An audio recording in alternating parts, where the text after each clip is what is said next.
Hey, what's going on, folks? How are you? It is the space station here on this space with are we calling ourselves space cadets? With some folks here with me, Black Red Guard, and Hank from Winners and Losers. What's going on, gentlemen? How are you this fine Thursday? Hey guys, nice to meet you both. Or I know Alex. Nice to meet you, Black Red Guard. I'm Hank. What's up? What's up? Yeah, Hank has a deep story to him, deep lore, where We all do. he was at TYT for a time and is now producing a documentary on how they are union busters and against workers. Yes. Well, yes. Sorry, my mic is peeking on me. Yeah, it's a feature-length documentary about the battle for workplace dignity at the home of progressives. I was closely involved with starting the union at the Young Turks, and then it became a classic labor battle that became a political and media drama, and is now an active cover-up too. So it's been a long, difficult slog. Been a challenging process overall to get a full documentary made without funding and very little support. I did the first couple years in secret. It's people can check it out on my channel. Go to the playlists, look for 84 minutes of Tell the Truth, Jank. The full runtime is going to be about 2 hours when it's finally finished. It'll be a nice third act surprise. I think that people are going to be interested in seeing, that I'm looking forward to talking about. But some major effery went down in terms of the way the Young Turks publicly attacked their own workers for the sin of trying to exercise their right to collective bargaining. And I just refuse to allow Jank to lie about a story that my friends and I lived. So we're doing a real, I'm hoping it's a educational resource and like a inspirational resource for the labor movement, because it's about themes that everybody faces in this world, where the capitalists give orders and the workers have to take them. And it's not okay for someone to attack their own workers and then steal their story on top of it. So there you go. I could keep going if I don't stop myself. Yeah, thanks for asking about that. Yeah, of course, always. Yeah. Red Guard, what's been going on with you this week? Not much. I actually saw you on a Corey Bush phone bank the other day. I was. Awesome. That's what I really like when content creators, people like us, actually like engage in actual political work. It's like one of the things that I tell people, that I tell comrades, is that like you cannot just like fucking talk into a fucking microphone all day. Like you actually have to go out and you have to live this shit, and you have to set an example for people that watch you. Like you cannot just tell people, okay, oh yeah, quit burying your head in books and go out and do shit, and then you're not doing that yourself. So I was really, really glad to see you there. Yeah, I didn't know you were on the same phone bank. That's cool, man. I had my real name, so you probably didn't recognize me. Okay. Plus I was off camera. So I had joined recently DSA thanks to you sending me that dues waiver. I didn't know that was a thing, so now I'm part of it. And when I can afford $15 a month, I will absolutely be paying dues for DSA. It is for that DSA. Don't ever say I didn't give you nothing. Of course, I gave you a streamer. Another. I was watching the Workers Deserve More. We talked about that the first time you were on 2 weeks ago. The Workers Deserve More Zoom stream that was hosted by Emma Vigeland from Majority Report, talking about the actual platform of the DSA and what they're putting out there now as their profile keeps rising. And I'm going like, and frankly, I did a little bit of canvassing for Lindsay Boylan, who she ran for city council here in New York, instrumental in getting Andrew Cuomo to resign, and instrumental in helping Zohran Mamdani become mayor, and actually doing some petitioning, being the guy on the other side in New York, walking by people with clipboards my whole life. Now I'm the guy with the clipboard. I'm asking if you can take 5 minutes to sign a petition to get this candidate on the ballot. And it was humbling. It was invigorating. I felt my cup fill up so to speak, of hope and community. I met people that I want to see again. I have a community that I want to see again, and this Working Families Party, and now DSA as well, joining the stream with Corey Bush and Chris Rabb talking about the history of Black radicalism. And they put a QR code up on screen. Hey, we got a phone bank for Corey. And I was like, yes, I'm there. Can I do it? And then I was like, wait a minute, I'm in New York. Am I even allowed to phone bank for her? Yeah, you can phone bank for anybody across the country, actually. Like, you don't have to be now you do have to actually be in a physical location where a canvas is happening, where you go door to door and talk to voters that way. But you can you can get on a phone bank from anywhere in the country. You can phone bank for somebody in Detroit from St. Louis. You can phone bank for somebody in St. Louis from Detroit or New York City. So yeah, it's definitely. I really like those because it helps bring comrades from all across the country together. Yeah, that was a cool one. That was a cool one. What's the nuts and bolts? What's the nuts and like? Is it an app that automatically just dials when you hang up, or you're not like? They're not sending you a sheet of paper with a bunch of phone numbers. I mean, no, it's called. That was probably what they did in the 90s. But like, nowadays, nowadays it's literally, you can do it from your computer, from your phone. Like, you can literally just there's usually a brief training for people who've never done it before to make it more accessible to new comrades and teach them a very, very useful skill that you're going to be using throughout your time in DSA. And then after that, it's an auto dialer. You get in there and you hang up on one call, and automatically starts dialing the next one. It's a very little nifty gadget. Love it. Yeah, very much so. I was very I don't know what to do. I hope they explain how to do this. And yes, of course, it was a Zoom link. Jumped on. Fellow DSA folks were like, hey, we're giving you instructions. If you've done it before, you already know what to do. You can get started. If you don't, here's the explainer. Very easy. You stay in the chat the whole time and you can ask questions. You can say, hey, I got a great call and here's what they were asking about. And you can get answers while you're on the phone. Mostly from my experience, it was mostly I'm calling and not getting anybody picking up. And that's fine. Just move on to the next call. But I know I'm helping cross numbers off a list. That's what I know. Like, that's what makes me feel good. That's what makes me feel. I'm going to my first in-person DSA meeting on Sunday to find out about my local chapter and what else I can do. And it is invigorating.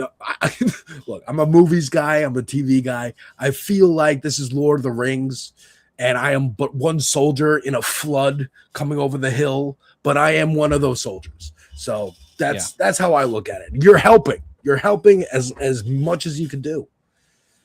Good for you. I got to get on that myself. I feel like I let people down, or I know I have the communication skill to probably be okay at that, but I just haven't been able to pull my capacity together with some of the stuff I'm dealing with in my own life. I know. I understand. But it's genuinely like an important thing to do and to celebrate and to acknowledge that, that I imagine the first few were kind of nerve-wracking, but then you get over that. I mean, I've done stuff in my past where I know it's probably just a quick seal to break.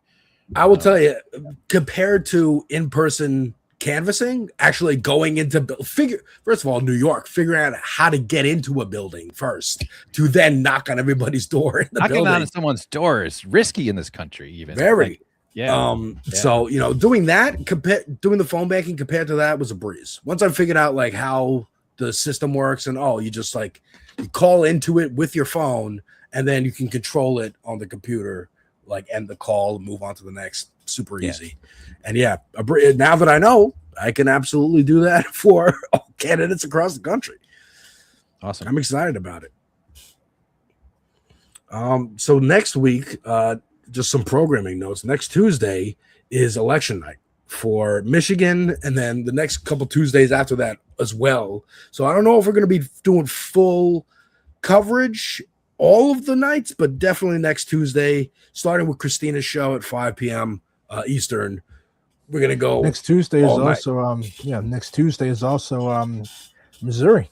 So races to watch. Yeah, 2 races to watch.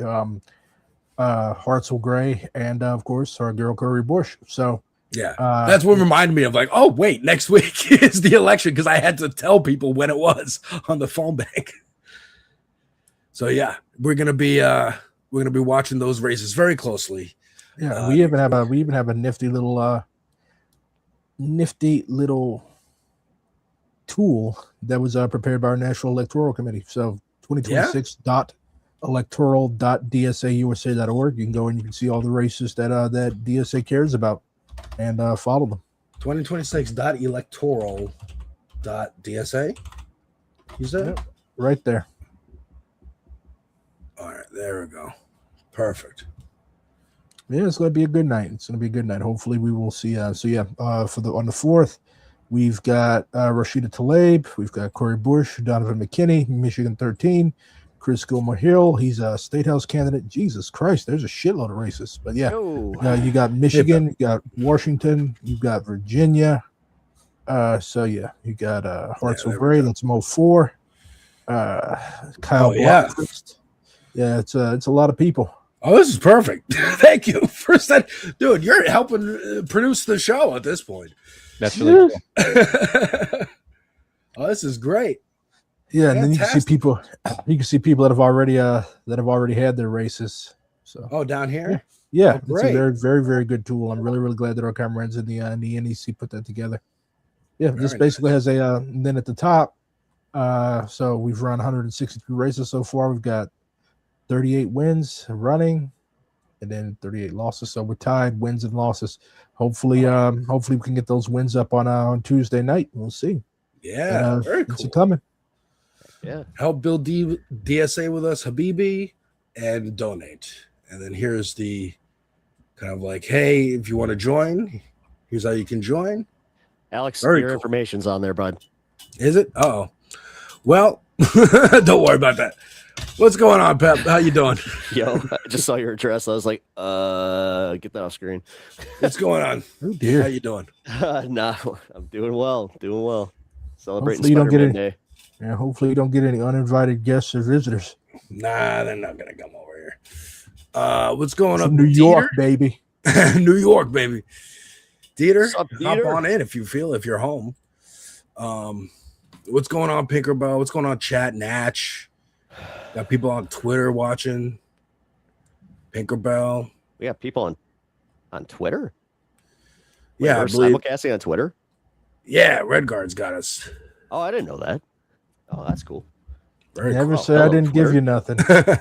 Hey, cool. All right, so What up, great. Hank? Thanks. What up, ERG? Hey. How's it going, guys? Good. Excited to be here. Hit us with some goodies here, Alex. What do you got? All right. So we got I got my hot take hat on. We're doing it. Good old hard. I've got my go to the pub head on. You know what? Here, I'll join you at the pub. Oh, nice. Grandfather's pub hat here. Aw. There you go. Oh man, if I had a newsy hat, man. Yeah. Come on now. Not a newsy head. I've never sold a newspaper in my life. Do I look like a Trotskyist to you? Hey, well, this is my Maoist. grandpappy's croquet hat. That Aw. yeah. Nice. This thing has won a championship or two. Boom. Dieter. Yo, what's up, fellas? Took my advice. Yeah, I was just hanging out, seeing some more Bernie Bros, LA so to DSA. speak. Guys, I don't know if you got the message, but we need to be a little bit kinder to people. The whole edge of the progressive left is a little too sharp, apparently. We got not only the snowflakes of MAGA, but the fucking snowflakes of Hutch, Pisco, Soy Pill, Usurper. You let off with Fuck Hutch these guys. immediately. I just went, oh, you mean like, dude, Hutch has got to be an op. He's got to be. Yeah, he's getting paid. He's definitely getting I'm paid. forever glad that I read books. This is what I'm reading now, by the way. It's called Non-State Warfare by Stephen Biddle. Is Hutch in that? Oh no, he's Military everywhere. methods of guerrillas, warlords, and militias. And like, I'm so glad I read books because the only one of those people that you just named off that I recognized was Soy Pill and Hutch. The rest of those people, they're like, Yeah. I am not. I've heard of Same, Hutch actually. only through Vanguard. I've worked with Soy Pill. Soy Pill is actually a pretty reasonable guy. Like, he likes to learn, but I'm convinced that people like Hutch, he's like a Rogan type. Like, he started learning and then got to a position of like, yeah, I can get rich doing this and having these views, or getting attention, having these views. And he just stayed in that one place. Like That's they like never, scum of the earth. all of their arguments are based on the speculation that progressivism isn't popular and that capitalism, everyone's like the American dream, right? Which George Carlin said you'd have to be asleep to believe, is just getting rich. It's just a euphemism for getting rich. That's all it's become. Maybe it used to mean something else. I don't care. Connotatively, right now, that's all the American dream means. And people need to get rid. If you can get people's to get that to jettison the obsession that we are socially conditioned to embrace in this country, that getting rich is not only the most important thing, it is inevitable. Then they can open the door up to progressivism and democratic socialism, and Isn't that what completely Destiny's reforming been the saying system. for a while now too? That sounds like Destiny's platform. No, not a Ooh, man, that's Or- scary. or That's a not scary platform comparison. or whatever the hell. But it a is. point. But it's a well. It's a every it's once a in a while I see somebody saying like centrist destiny, liberal destiny, and I saw the thing that happened at the thing this weekend with Hassan, and I was just like, oh god. Oh, where he It tried to just- crash a fucking meeting? It was Yeah, weird. it's all just the college content Democrats? garbage. Yeah. Well, it's good to see the college Democrats being, selective about who they're associating with. I think college Democrats could be huge for the progressive left. Like they could, be like, wait a second, we is know this- better when than they the say people in college charge. Democrats, is this like something that like is most universities all around the country, Yes. or how's that work? Oh. Yeah, it's just a club. Like you had a nature club in college, or there's a Republican club, or something like Yeah, that. yeah, There's yeah. I played club lacrosse in college. Like you can Okay. there's sports and stuff. Like Really? college is a lot more than just reading books and talking and raising your hand in class. Like there's all sorts of other shit that I hate when people fucking devalue college because it's so much more than just fucking Sorry, I dude. love learning college. text. I love drinking. Yeah, sorry, man. Yeah, no, it's work hard, play hard. That's you learn how to work hard, play hard. That's College what I is where I learned in learned. college. College is where I learned to hate alcohol. I went to a Word. Catholic- Hey, I went to a yeah. I That's where went I to a learned to Catholic love it. school. I went to a Catholic school in St. Louis. St. Louis University. That's my alma mater. And one thing I learned about like Catholic kids when they are away from home is that like that's where they start nurturing their alcoholism. Like it starts with the communion wine. yeah. See, Yeah. it starts with the communion wine. Okay. Then there was a Circle K up the street, like literally on the campus. They just go in there and like nobody carded them. Like the cashier was like, "Bro, if it wasn't for these college kids, we wouldn't be here." Right. They love Yeah. the shittiest alcohol. Like nobody in St. Louis drinks Bush. I mean, Never that's mind- why I still never have mind- Bush never mind Light, Bush Natty Light. Like here we drink Stag. That's the working class. That's the working class beer in St. Louis. Just when I Stag. thought Natty Ice was the worst, then you bring up Stag. I've Oh, never even heard of Stag. Stag is dope. Like Is we it? actually had like DSA's top leadership, the National Political Committee, come to St. Louis for like an in-person meeting, and like all of them left with the Stag habit. It's like soda but beer. Yeah. It's soda, but beer. Yeah, no, it's like Yeah, Schlitz, but like Schlitz is Stag kind of what and we have Guinness up is here. really Yeah. Stag and Guinness is really like the only beer that I can handle because the rest of the shit is I can't do lager. It's piss water. Yeah. It's Well, trout I and like piss the water. piss water. I like me a good PBR. I can't help it. I like beer that doesn't taste as little like beer as possible. Well, then you Like Natty you, sir, Ice, would like some Busch old style. Light. Do you like the taste of the aluminum can that it's in? Well, Old drink it style. old Yeah, style. exactly. Old English we used to have. Oh yeah, Yeah, that's still a Steel big Reserve. That's Yeah, still a big old thing English here. ain't bad. Steel Reserve. Steel Yo. Reserve. We used to drink in the 40s. Oh, You guys have That's Milwaukee's drinkers. Best, right? Milwaukee's Yes. Best is big. Oh, yeah. yeah. That's a Yeah, whole that's the other white. beer. That's My the white. God. Steel Reserve is the white boy trenches. Oh yeah. that's Well, when you're we're talk- doing Edward 40 hands, where you duct tape 40s. Yeah, your that's what we hands. did. Dude, I'm glad that wasn't just a Midwest thing. Cool. so Now this is I just never like a, did that good old because American I couldn't college thing. barely get through a 40, but my friends would. eh, I duct was tape. never a big drinker. I was Yeah. never a big drinker because I hate getting nauseous yeah, same. and like And the next I hate time. losing control of my faculties. Yeah, Yeah. your eye-hand coordination. Yeah, I can't don't- walk. I'm Like, not do down. you have any idea how many people have been hit by cars because they've been drunk and they staggered out in the middle of the fucking Oh. street after they leave the bar? Plus, if you're trying to get drunk off a beer, it takes a lot of beer Long to get time. you wasted. You Yeah. know, You it's could- bad. If you're looking to get drunk, last time I got wasted was at my wedding like 4 years ago, and I was just slamming gin and tonics. That's my drink of choice. Probably, it's like as waspy as it gets. By the way, a gin and tonic is a very waspy drink. Yeah, lemon and a lime. It's got to be Bombay Sapphire gin with lemon and lime because there's natural berry flavor in the gin that the citrus activates. Fantastic. I If did you like not know clear this. alcohol. Yeah, if you like clear alcohol, I highly recommend Sapphire and Tonic. Actually, don't. You didn't know that. I You didn't know that mostly- gin is made with juniper berries. Not I all didn't. gin, but that gin is, yeah. I don't know actually what don't any- drink gin and really haven't much, so I don't know really anything. Not about everybody's it. Gin- a fan. Not I everybody's can't a do fan. gin. I can't do Yeah. It's a gin. very it's a very British thing. Mostly Gin and, like, rum, Jaeger. like rum and tequila. Like that's Yeah, kind of yep, like my. rum's all right. I would drink anything I could get my fucking hands on. I had a severe alcohol problem that I had to give up about 15 years ago, but I Okay. discovered the skill in Carlos. college. I went in college like not being against alcohol, but I was never a drinker in high school. But then I turned out to be very good at it in the social pressures that came, and within it went on for about 10 years. It's not like I was hammered my entire 20s. But it was fun. Then it stopped being fun, and then it got bad. you Yeah, know? Yeah. we that's- all go through stuff like that. I had Not some we all, friends but like some of that. us do. But No, I've had some friends like that. so let's keep Speaking the of, chatter going. No, I'm kidding. Speaking I of got my like going favorite into the street, like this is Yeah. a motherfucker who would get drunk and then think people who think everyone else is also partying with you, and it's like, no, the guy Yeah. at the bodega is not partying. The guy at the bodega is working. Yeah. Right. The taxi drivers are working. So like Mhm. going Yeah. in the middle of the street with like a trash can over crazy shit. The McDonald's Crazy shit. drive-through people were partying with me. from Yeah, my- no, middle we're of all my- having yeah. fun. No, We the can worst all is laugh at how long it takes me to get my order. Yeah, I used to do like rideshare stuff. I tell you right now, that was the worst part of it. Was just Oh, yeah. drunks. I used to like, do that working too. nights was rough. College kids and wasted and you're just anxious when Please you're in your don't car. puke. Is somebody please, gonna like- puke in this thing and Yeah. ruin my night? Because Yeah. it doesn't just ruin your I- night. You got to get your car cleaned, and you can't I use your didn't car have. for like I 5 never had to days. do that because I was always prepared. I had a bucket garbage or a bag that I bag? kept literally underneath the back seat where I said, "Just grab the Smart. garbage bag right now," and they were good about it. That's You smart. know, I'm like, too I got lazy. lucky was on too that lazy one. for that shit. that's smart.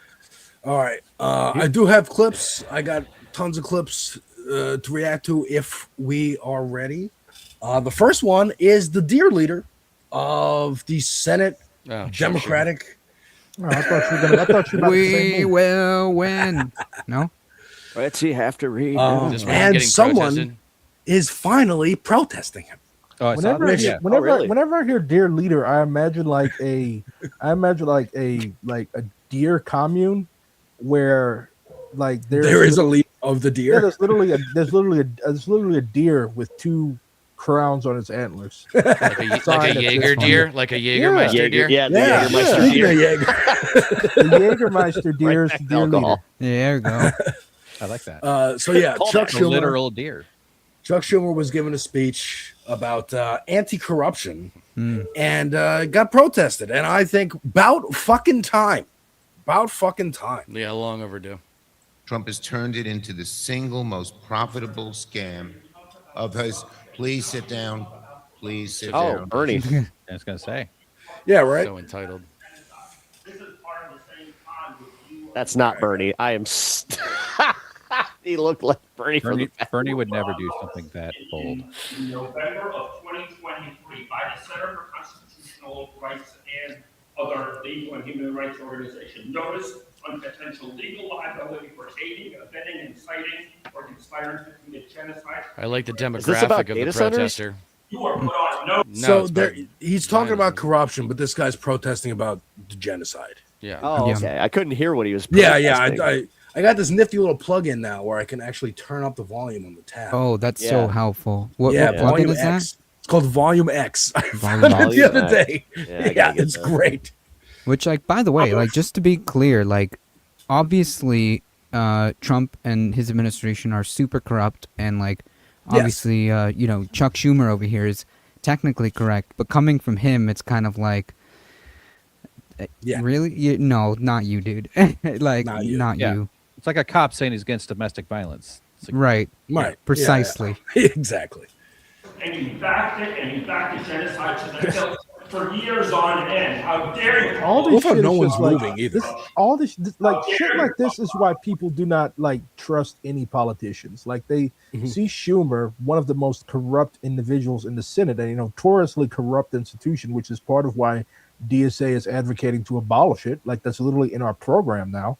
Like why the fuck? Like you're just gonna get up there? It's like it's you have the audacity to get up there and talk about corruption as if you are not yourself corrupt. Like all these people. Like the reason why Schumer has been in the Senate for God knows how many fucking years.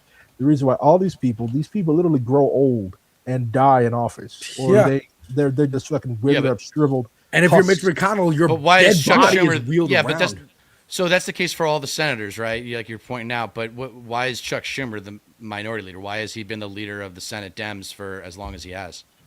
I don't know.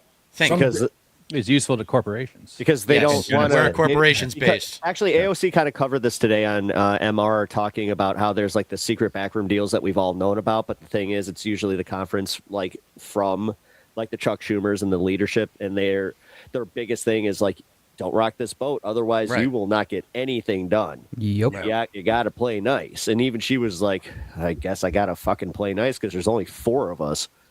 Right. Strategy. Right, but my point is, so a buddy of mine, very successful hedge fund manager, and he saw Chuck Schumer in the office all the time. Yeah.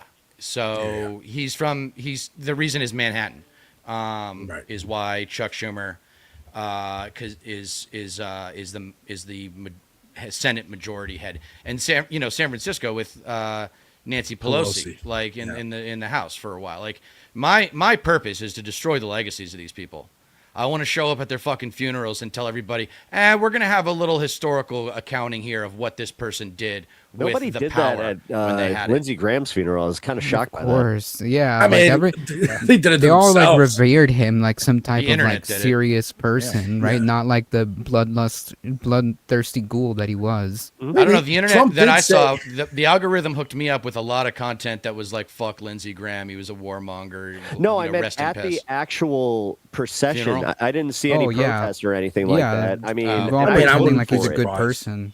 The Yeah. National Guard was keeping people away. Yeah. Or We're- people see, don't that's give that actually- much of a fuck No, Alex, are you about joking, Lindsey Graham. or are you just like, are you guessing, or did they actually I'm guessing. do that? I'm guessing. Oh, okay.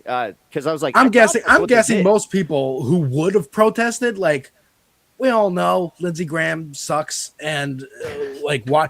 I mean, dude, Trump's fucking eulogy was like he never met a war he didn't like. Like That he was kinda did it funny what he himself said. already. You never met it. Had You it never met the a fuck- war I'll that never he didn't forget like. him knocking on the dude's casket like you're Yeah. welcome there. You're up. It was already as Then he was trying to embarrassing throw as it Tic Tac. Like possibly it's could. obvious. Like every space that this man enters, every space that Trump enters, he like treats it as a fucking joke. He was back there throwing Tic Tacs in his mouth, and then he shit himself because a Secret Yeah. Service agent behind him. It's like Jesus fucking Christ. Oh, I got Speaking of that Tic clip Tacs, too. I actually Oh, we think got a he fart handed face JD reaction? Vance a Tic Tac at Yeah, the it's funeral. just and it's like you're actually, but this guy was literally your stand to the end. This is how you behave at his funeral. Like, like this is where I really have very little sympathy for people that voted for this man 3 Okay. times. Yeah, Like same. this man obviously does not give a shit about you, and yet Yo. you continue to be his fucking running dog. It's ridiculous. Yeah. Did you guys I see mean- the More Perfect Union piece on Texas Latinos for Trump? Yep. You saw that shit? Yeah, I brought that up yesterday. That was fucking wild. Yeah, That was Yep. fucking like in a Yeah, it's over. confirming kind of way. yeah. No, You know Oh, what I yeah, mean? yeah. Like Like and all just my to be clear, suspicions were confirmed. yeah, and just to be clear, like the people that were in that video, the More Perfect Union video, like I don't think these people learned at all.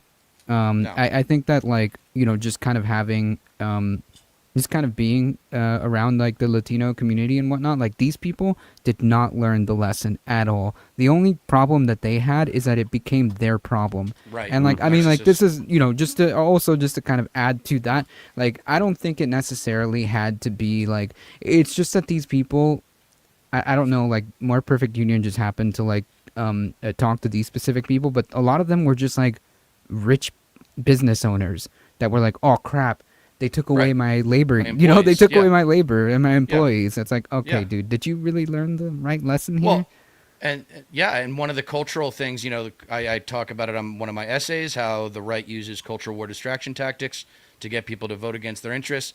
A thing that is never really talked about within the Latino vote is Catholicism's issues with abortion rights and how they program people to think that they have the right to interfere with a woman's right to choose.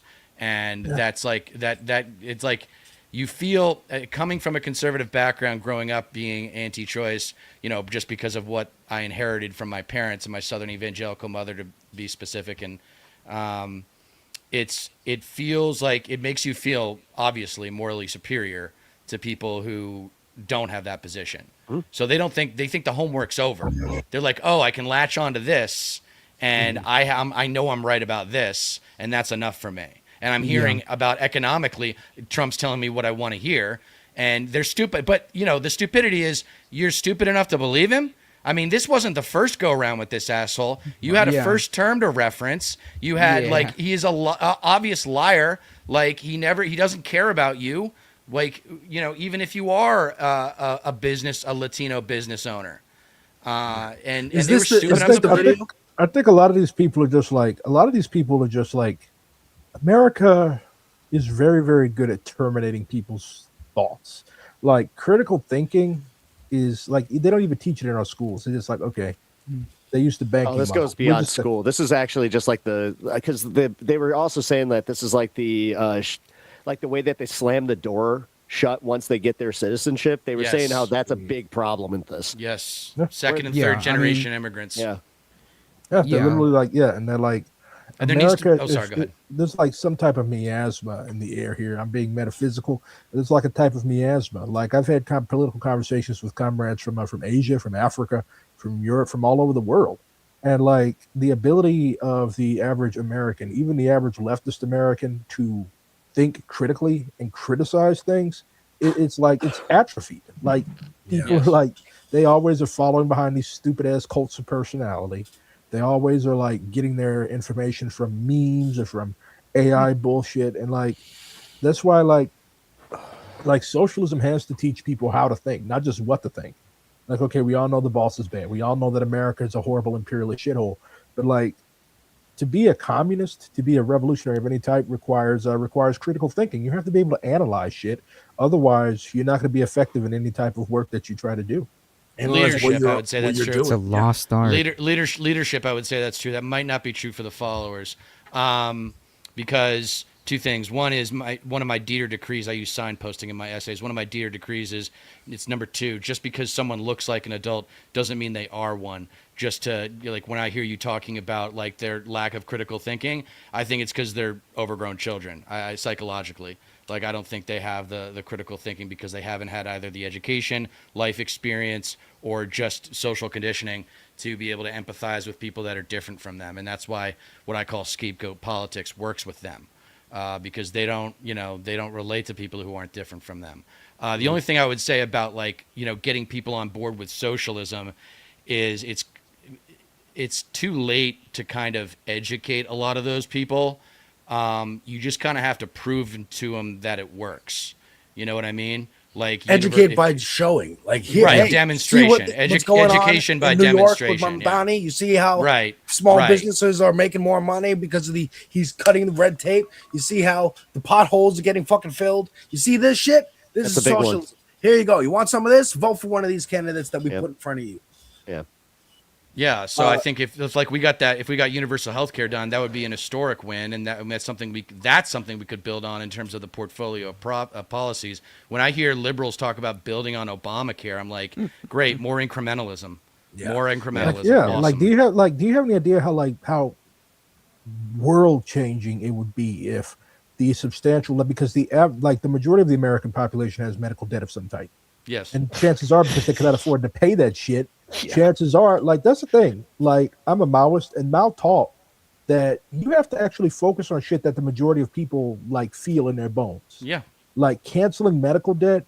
Okay. Motherfuckers have, like, I guarantee you, an average American's file cabinet or drawer or wherever they keep their documents and shit, or the average American's trash can is full of medical debt statements. Yeah. And it's fucking outrageous. even capitalist monarchies like Sweden and Norway and Denmark and the United Kingdom know that you cannot drown your population in noxious debt, because that's going to inhibit productivity.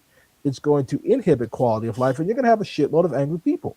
So yeah, but that's writing off long-term all of that thinking. shit, writing off all of that shit, being like, look, we're forgiving, we're taking profit Yes. out of this. Well, states are doing that state by state. In Illinois, they It is actually have a happening. really good program for that. Like I'm very lucky that I live in Illinois because I also have a substantial amount of medical debt. My wife just went through cancer treatments, and I'll tell you what, man, we get bills that would make you cry. So Criminal. Medical but the debt thing and is, student I at loans. least know that the state, strangely enough, actually does kind of have my back on this one. And it apparently is not too hard to apply for. And I don't know. We haven't done it. Like, we haven't actually started that process yet because we're still waiting for more bills to come in. But yeah, we're definitely doing that.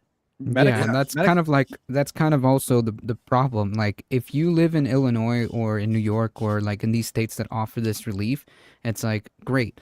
But if you don't, it's like, damn, you're kind of cooked if you don't. And it's And even like, if you do, should you be have to know about it, and you have to know to apply, and you have to know how to apply and fill out all those forms. Like, if it's just automatic, Yep. that even better, because then people feel it. Go, I had Also, a know that we did a thing with our Social Security insurance that, like, technically they took the red tape out and kind of made it easier for us to access disability insurance and things like that. That's great. And that's how it should be. Yeah. 1000%. Hell yeah. Yeah, medical debt should be considered another way to describe it as having a rich person as a tick sucked onto your jugular, sucked onto your aorta. These demons are just implanting themselves in your in your corpus and drawing your soul energy out through the form of these structures of ownership that permeate our fucking DSA rotten chapter, society. My DSA chapter actually had a like we collaborated with Midmo DSA. I'm STL DSA, St. Louis DSA. We collaborated with Midmo DSA, Columbia, big college town in the middle of the state, and also Kansas City DSA to like fundraise to help forgive medical debt. Like, you could literally buy up people's medical debt for pennies on the dollar and choose to forgive it. And I think we forgave like $3 or $4 million worth of medical debt. But Nice. but like, it's really easy to do. I hate but to like, say this though, that's like 4 people. Exactly. Yeah. Or somebody with cancer, that's like one person. I can tell you right now, we're about to hit that mill. Yeah. I gotta run, but this is a hot topic because no one's talking about it except for socialists, really. Yeah. Like, no one's really talking about debt relief. It's the quickest and easiest way to redistribute wealth. People think we're just going to tax all the rich people, get the money, and then redistribute it out. Like, no, we can just lift the fucking monkey off of people's back first and then give them free health care, and then, like, among other things, build up to And when that people complete start system. going like, okay, I got a bill to pay, and they go, actually, no, you don't. Actually, it's been Right. forgiven. Yeah. Like, Right. that's who forgave And this then bill. loyalty, How can and I then they'll vote be for them loyal. forever? Yes. And then they'll be loyal to the Yeah. political faction that delivers that for them. Exactly. So it's all growth from there. You know, Anyway, fellas, PSL great was to doing see that you. in Florida. That's what you, PSL's Dieter. main thing was in Florida. Take But care, I'll see you, Dieter. Take care. Never forget, you don't get change in America by asking nicely. All right. That's the tagline every time. All right. Take care, Dieter. Take care, brother. All right. So yeah, Go ahead. no. I just found the clip of Trump possibly shitting himself. Possibly. Okay. This is Constantly, I would hilarious. say. I already know what this is. It's like, Yeah, dude, watch his face. The guy on the left He is already telling got me it. everything. yeah, Oh my god. you realized. This guy is telling me everything. The dude next to him right there. Oh my lord. Just Well, the leaning head back also sort of signifies it too, Yeah. doesn't it? And then is this That's what the- happens when your glutes clench. Your head goes like that. Hold up, what the fuck? I heard glutes clench. I stepped away for a second. Y'all start talking about butt stuff. Well, that's a was- man. Well, we're like, Two BRT's seconds. gone. Let's talk about clenching glutes. No, 2 it's seconds. fine. I was like, well, Put here's it back Trump on the shitting. screen there. It's That's the definitely him token. I ripping guess it's the- something right. As the gay dude, I'm happy to talk about such, but I don't know what the rating of this stream is. You've stepped into my realm, which is diarrhea. Okay, Oh, gay no. guy. I don't need. I'm an expert on that subject. That was Trump. well, Alex, then. show him Possibly though. He shitting doesn't us. know what we're talking about. We're talking about You're, Trump. Trying you're to sitting be there hitting the eating old Taylor dusty Farms by the trail. bag. That did look like a poopy smell face, though. That, behind I it. mean, I'll did bring look it like a back up. poopy smell face. I mean, Yeah. it really does. Yeah. Like the way that he does this at first, where he's like, "What's that?" and then he does the, Yeah. "Oh, Oh, Yeah, that guy's It face just told has me like everything. the realization. It's There we easy. go. It's easier to bow Yep. out. It's easier to go against the path of least resistance. But he That's- stays. Oh my God. Yeah, that's yeah, different. that's shit. Oh, that's definitely shit. This is the JD president. JD Vance is used to it though. He's like, "Yep, that's Yeah. just a Tuesday." Yep. There There it you is. It's that dude on the left. He's like, oh my. Either that or he has to poop. Could be both. Daniel Could be Day both. Lewis would break character if he were standing behind him. You know, that depends. Jesus. You know, Yeah. I just watched yesterday the Apprentice movie, the from Why do you 2024. torture Sebastian yourself? Why do you Sebastian torture Stan, yeah. yourself by watching that shit? You know why? Because I was like, you know what? I'm home alone all day. Let me see. Someone has to. You know what? I'm just going to cause myself severe emotional and neurological distress. That's what I Someone's said. got I was to. worried too. Disgusting. I was ready What to was the turn it last off. book that you read, Alex? What's the last book I read? Well, Yeah. I'm still in the middle of reading Green Lantern. What does that say? Hey. Porcitus. John Stewart Green Lantern. Have you ever read a book of theory? Some of us No. have dyslexia, and you know what? That ain't happening. That's I'll- why I they're have audio listened books. to some books Oh, on theory, that's- though. You know what? If Audiobooks. Mao and Ho Chi Minh could teach peasants who did not even like know how to recognize characters how to read, there's no excuse for Americans that live in a country which has You know what? that An has a audiobook- semi decent public education system. Like if you have dyslexia, I get it. There's audiobooks. I Oh, will yeah. tell. That's Well, what I was actually, you saying. know what? Yeah. I did read the Communist Manifesto You in did? school when we were assigned it. Wait, in school? Yes, I went to progressive wow. private schools. Oh, okay, okay. I was like, what? I went to school with fucking Vin Diesel's little brother. I went to school with the guy in The Expanse, Stephen Strait. His little sister was in my class. Like Didn't I I went say to that high his name was school. Gary Diesel? Gary Diesel. Well, his real last name isn't Diesel. Our moms were friends for quite a few years. So you knew him when he did that Street Sharks commercial. Yeah, I was. I played Tekken with him. Awesome. Played Tekken with him. Yeah, so we went to. They didn't really talk too much about like class because of course it's private school. They want the rich kids to be going there and the parents to be paying the money. But I got in because we just made enough, and also I'm half black, half white, so diversity. And we were assigned the Communist. I think it was like fifth or sixth grade, sixth or seventh grade. Wow. It was we read the Communist Manifesto and talked about that. Yeah, we learned about Dude, the Marx. high school I went to Christian was school and we founded learned about by Marx. a lesbian communist in the 50s. Ooh. Like that was my high school. So Oh yeah, very, no, not in Florida. We have none of that. which is I mean, why like my wires got crossed, and I'm like, well, I fucking hate authority, and my authority is progressives and Democrat, liberals. So I must maybe go the other way and maybe start researching the KKK and Hitler and all that shit. I was a fucking crazy kid. Strangely enough, I have to give my school some credit on this one because we did ninth grade, but it was the same. Like I went to a private Christian school, and they actually they wanted us to read Marx, and they actually got us into like more theory than you would think. But I think that they did that because they were trying to say, like, look at how wacky this is. Like, this is alternative theory. But then I remember there was like a specific like subset of us that were just like, I don't know. Like, we didn't know what base was then, but we would have said, like, well, sounds based. I don't know. I think I got to look into this a little bit more. And that's when I made like the big argument to one of my doctrine teachers about like how Jesus would not be a right winger, because that was his entire thesis, where he's like, no, Jesus would vote for the Republican Party. I was like, I hate to say this, man, but based on what we just learned about communism, it sounds like he'd be a communist. And he's just like, no, he wouldn't. What do you mean? I'm like, well, he kind of was all about the taking care of people and stuff. I don't know. Why do you have this idea that he would be like rocking guns?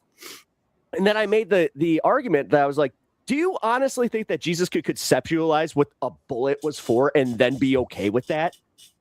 I mean, they did have archers like back then. Breaking. Yeah. They did have archers. Yeah, Shiny like metal arrow. Yeah. Yeah, like archers. Arrows too. Yeah. Well, I guess you're right. Ballistas. Yeah, like like back in the day, the thing that they would probably recognize the fastest and also adapt the fastest would probably be a gun. Holy shit, a spicy bow and arrow that shoots multiple that shoots multiple slingshots a minute. Fuck yeah. Yeah. They'd love that. The Romans would have loved that. And my understanding the is Romans would have conquered the fucking world. the earliest guns were kind of like real sloppy, messy. They were almost like intimidation weapons as much as anything else, because they were just like a gunpowder explosion with a bunch of shit. In the barrel. Interesting. I don't really know. I'm not some historian, but cool. Yeah.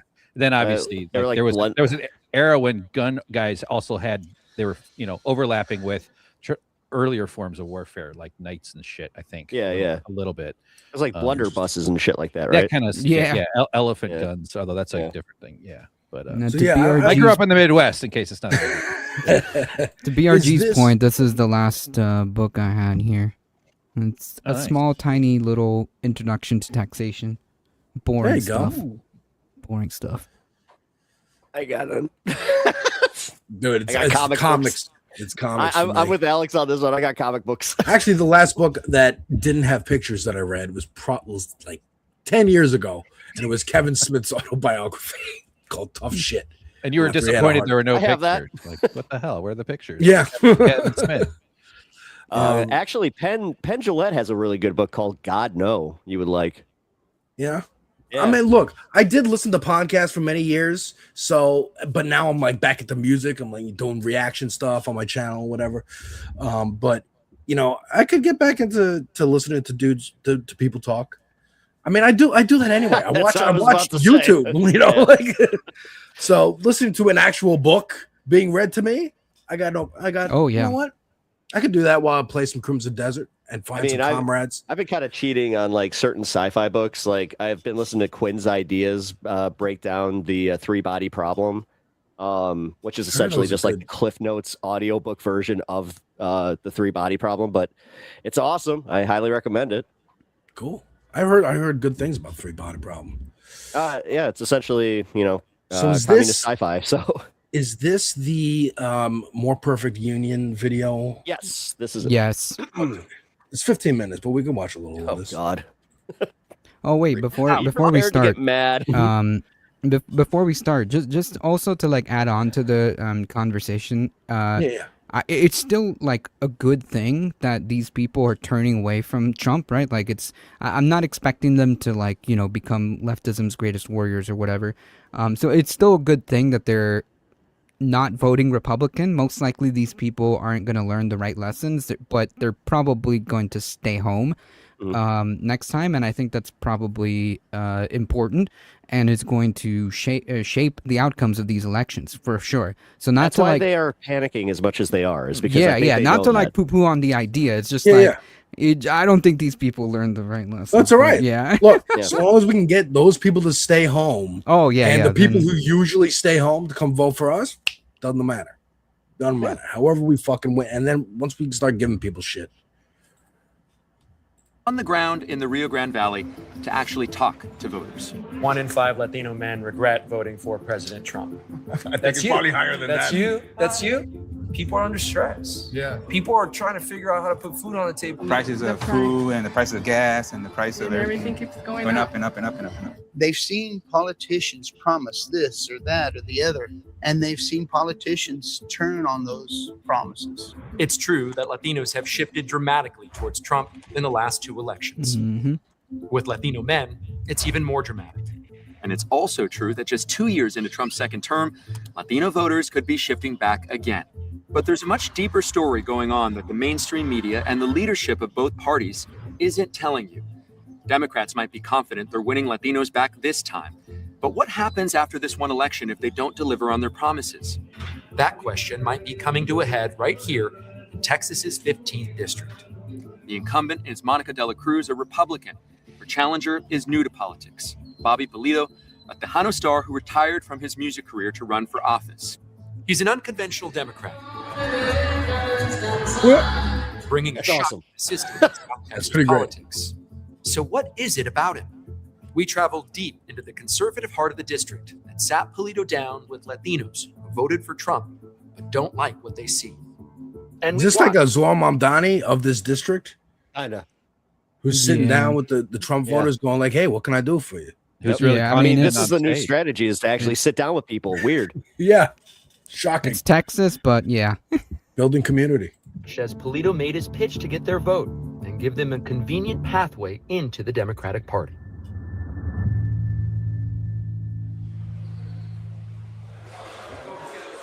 During the Biden administration, the government just was off, man.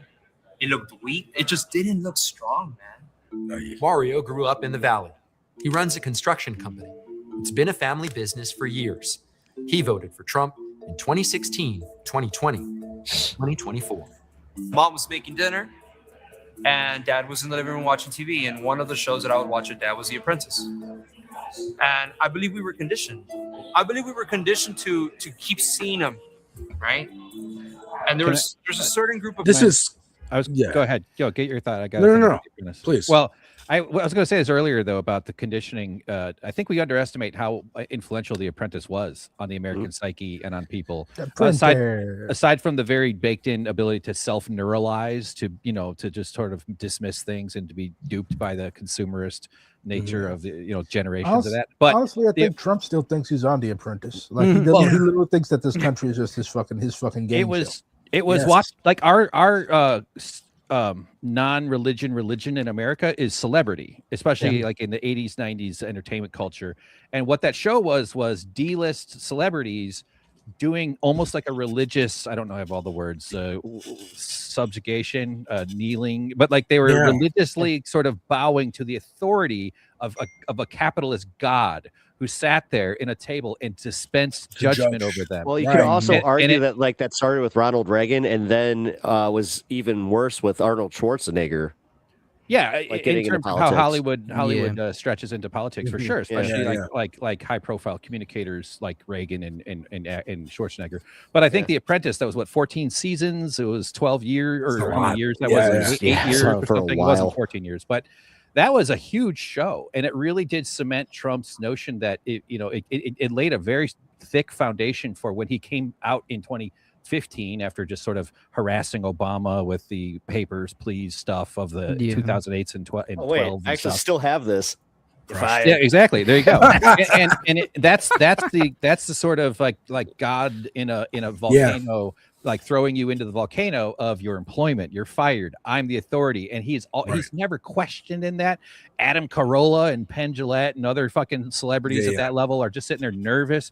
Oh my God. So it was this submission ritual that was really baked into the American psyche. Yeah, as Dieter that's said, all I wanted prostrating themselves before him. Prostrate. There you go. And Thank it's you, Dieter. the same. Prostrate. I think it's the same concept of Shark Tank, right? You have like Yes, these exactly. billionaires that you have to. It's like Kevin O'Leary is fucking out here like, I'm gonna be in movies now and I'm gonna fucking go on TV all the time because maybe he has fucking ambitions. Shark Tank. I gotta dip, y'all. I got a call at 5. Good talk. We'll see y'all next week. Oh, thank you so much. awesome, dude. Thank you for stopping by. Thanks for joining. Yeah, anytime, brother. I was so embarrassed to say how little I read. I was. Dude. I tried listening to Parable of the Sower though. Yeah. It's like really interesting.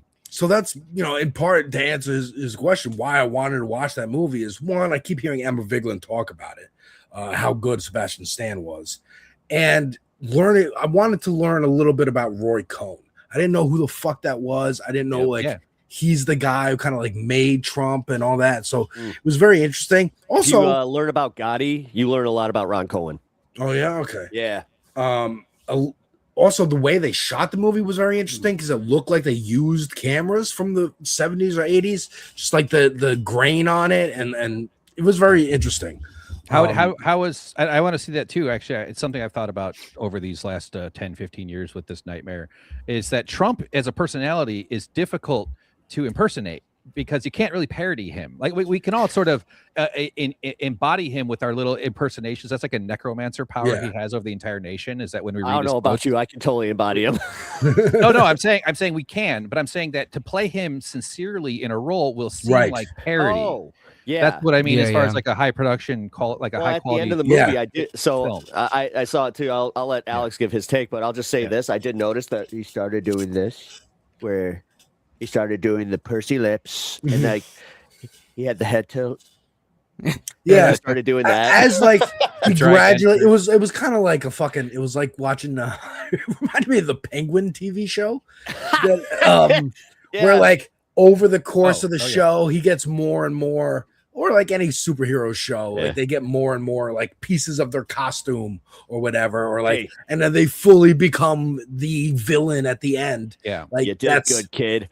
Bam. Yeah. He kind of like got more modern Trumpisms like over the course of the movie. Yeah. But yeah, yes, because it would come off as doing an impression, doing a parody. He did it very well, man. My wife came home from work. She walks in the room and I'm watching. And she's like, "Oh my god, I thought that was him on the screen. This is a movie." Who played Trump in that? Was it Sebastian Stan? Oh, the guy who plays the Winter Soldier. Yeah. Oh, okay. I was going to say Timothy Chalamet. I would be one of the sandworms played Trump. One of the Lisa Al Gaib. It's just a slug. Yeah. Let me tell you something. Nothing. The Lisa Al Gaib has nothing on me. Oh, okay. He told me that the great prophecy is all about me. Yes. Sebastian Stan Trump. How? So check him out, man. I see. Oh, okay, a young Trump. All right, I kind of see it. Yeah, it's like the 70s and 80s. It begins with him and his father being There's sued. the better one, the people one. Yeah. For I see. discrimination. Yeah, I see it. Yeah, see, but he did the lips. Yeah, there we go. Yeah. The freaking Yeah. Trump really does like do duck lips. Like, yeah, he does. And they got the jowls and everything. Like, it's crazy. It's just so bizarre. Like, I've heard him described as the front half of a centaur. The way he sort of like butts out, and apparently that's some sort of dementia thing too, where your posture sort of shifts. I don't know if that's the case. Sure, and I didn't double check that, but it's just so crazy that there's this physically odd, imbecile weirdo. Like if he were closer to humanity, he would be easier to detect as being abhorrent to humanity, because he's like the way religion functions like that. Religion can't be near science, otherwise it can be debunked. It has to be in fantasy land, and he sort of functions similarly like that, so that he can like kind of seem otherworldly almost. I'm giving far, I don't know. It just it trips into the psyche of generations of demented, maladaptive cultures, like within America and all its weird subcultures, and the way it subsumes everybody into the consumer. Yeah. I mean, like my parents watched The Apprentice. I hate it. Yeah, I hated it. I'm like, first of all, I didn't like any fucking reality shows. Like off the jump, none of them. None of them. Me and my family watched Survivor. None of them. When I was I started getting hooked on fucking like 90 Day Fiance, Love is Blind, Ultimatum. Some of the dating shows are kind of fun. Yeah, but you gotta. But even then, you know, Love Island is like, or your fiance. Yeah. Love Island is like 30 episodes, and you got to watch it every night. We can't do that. It's too much. It's too much commitment.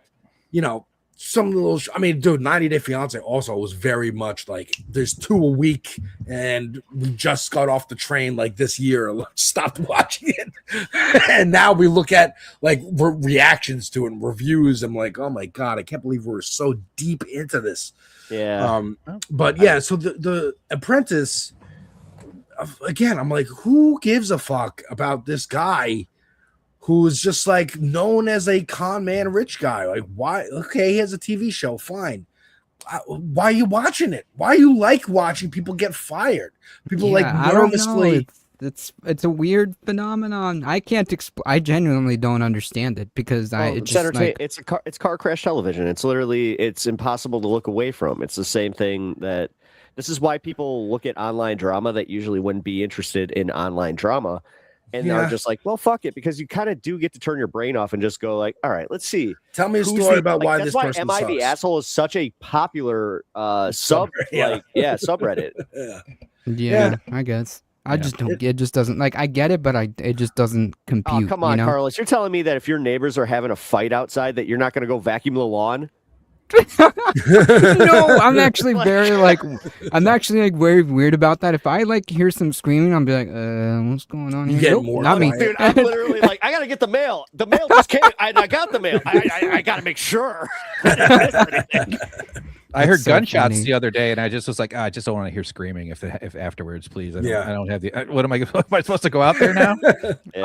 No, I feel like I'm violating people's. Well, like my shit was like Jackass. Like I would love Jackass. Yeah, I love dudes who are friends being stupid with each other and doing stupid stunts. Like that's fine. That's brilliant.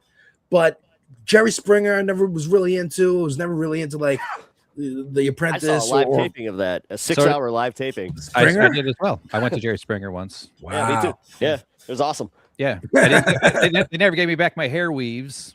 Pisses me off. I couldn't get into it because I felt too much empathy for the people who were like being ridiculed. That's why I couldn't get into it. Once you realize it's pro wrestling for reality TV, then it's like, because that's when I learned that. I was like, oh, this is like because they kind of give these people like prompts, and then you see them like, because I did the whole day where I think it was the entire month or whatever season of tapings, and the way that they brought these people out, like they would shake hands and like get to know each other a little bit, and then they would go at it, and then they would even kind of cue us to just be like, whoa, like. So you saw multiple episodes within that 6 hours. Yep. Oh wow, yeah, that's cool. I went with my mom's boyfriend at the time. His daughter had an extra ticket, and I guess she got like dumped or something, and she was just like, do you want to go? I was like, fuck yeah.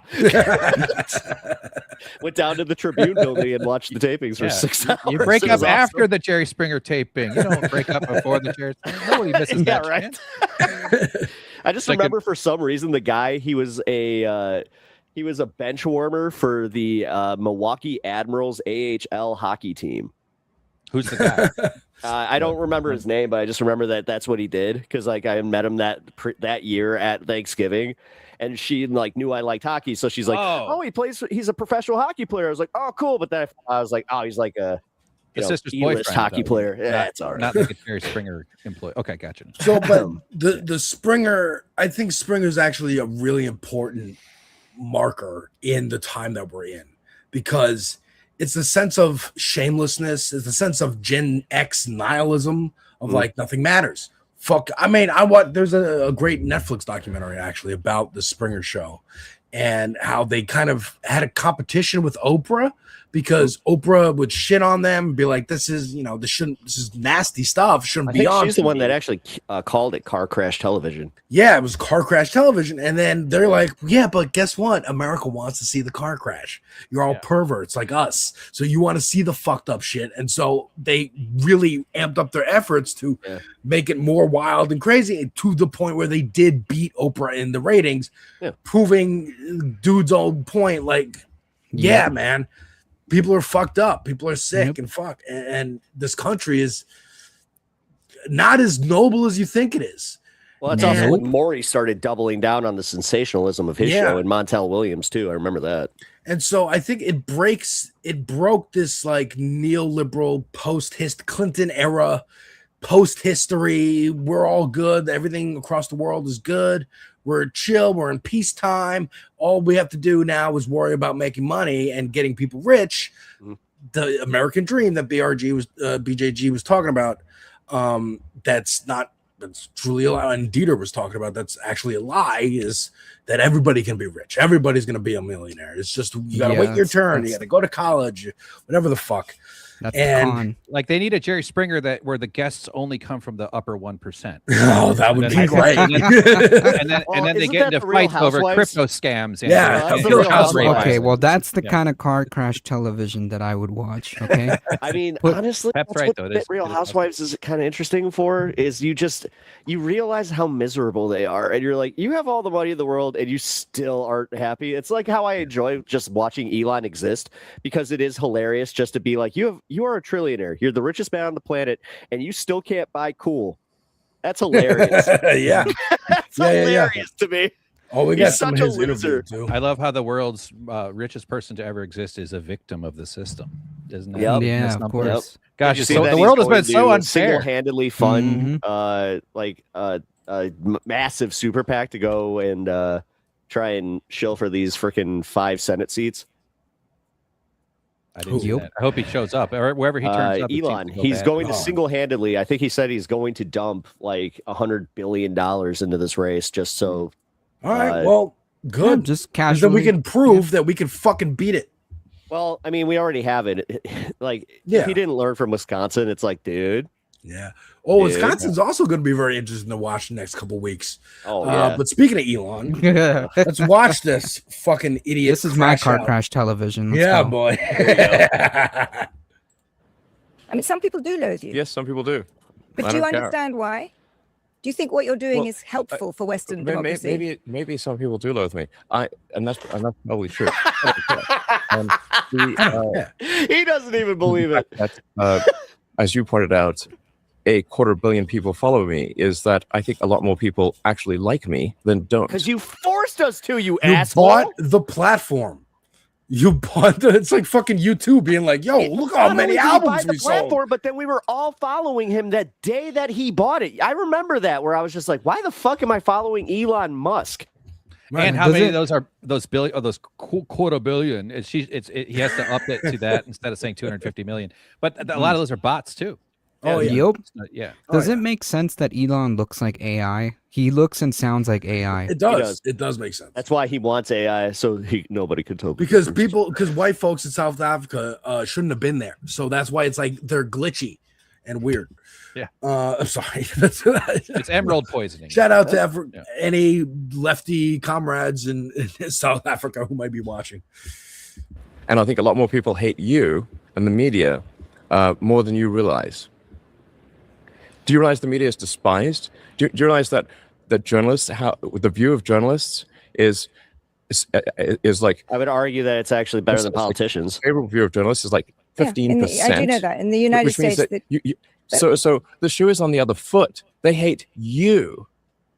They hate you far more than they hate me. I think there is certainly a lot of trust in journalism. I think in part- Oh The gosh. media is in the garden causing problems, Daddy. He's just So low, man. Like, I just hate him just so much. listening to this guy talk, I was like, for 5 seconds it was funny, and then he kept He's a talking. I was like, child. oh Jesus, He's a man! child. Seriously. No. There have been mistakes by journalists and journalism. I totally acknowledge that. But I also think that the kind of polarized environment, particularly on social media, fostered by the kinds of things you are pushing on X, actually helps this, makes it worse. I don't think so. I think you're the problem, the media. And speaking of loathing, you're loathed far more than I am, and you don't seem to even realize that. I think very few people know who I am relative to you, so I don't think I play in the same game. The media collectively. So, I mean, So you're what? hated. Like, so what? Like, what is your? What are you trying to like, get her to say? Yeah, me. I don't get it. Well, information God. and cognition and anything that enhances people's awareness of the world and the way things function. And our media system is drastically flawed, obviously, for all kinds of reasons. But the information is a threat to power because it can produce leverage for people who can only exercise power by organizing with each other. And that's why these guys hate education and the media, and they hate literacy, and they hate books. And they're a bunch of fucking Nazis that are trying to command everything. And their latest frontier is our own cognition. Great point. On Tuesday, I did a whole segment on this Elon interview, and I prefaced it with a video by Jamal Bowie, who was talking about how people in STEM the United States is kind of bleeding out when it comes to people who are researching science and technology and math and things like this. And it, in part, due to the right wing's hate of higher education or education in general, because the more people who are educated would realize that we don't have to be subservient to a ruling class. Like, we would see each other as human beings rather than see you as some kind of god or lord or king and us as the lowly peons who deserve to be subjugated like most of his followers and bootlickers. It's connected, and that this ideology is not one you negotiate with. This is one you defeat. Oh, this is an enemy. 1000%. Yeah, you do not negotiate with the likes of fascism. We I mean, don't it's not. You just negotiate. can't. It's not that you. It's like not even you don't. You just can't. Even Right. if you tried, it's like And that's the mistake that Chuck Schumer and Pelosi and all them been making for the last 10 years is, we can come to common ground. Motherfucker, even before that, Mitch McConnell, R.I.P., because he's fucking dead. He's dead. Mitch McConnell, his as when Obama got elected in 2008, it was my job is to make sure he's as the least effective as possible. One-term president, he said. Yeah, one-term president. Yeah. They openly stated that their goal was not to compromise, to find common ground, to find a middle ground. It was to stop him from having another term, because what they didn't say out loud was, we hate black people. We hate you. We hate anyone who likes black people. One-term president. Yeah, exactly. Fucking old turtle face over there. The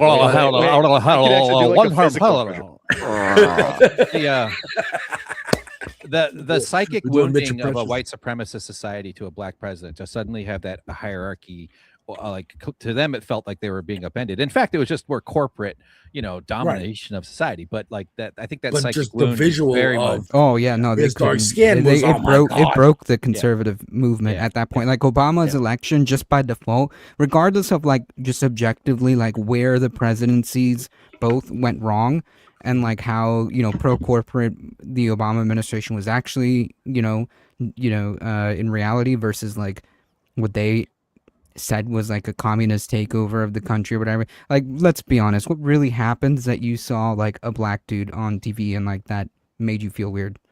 I didn't like it. I don't like it.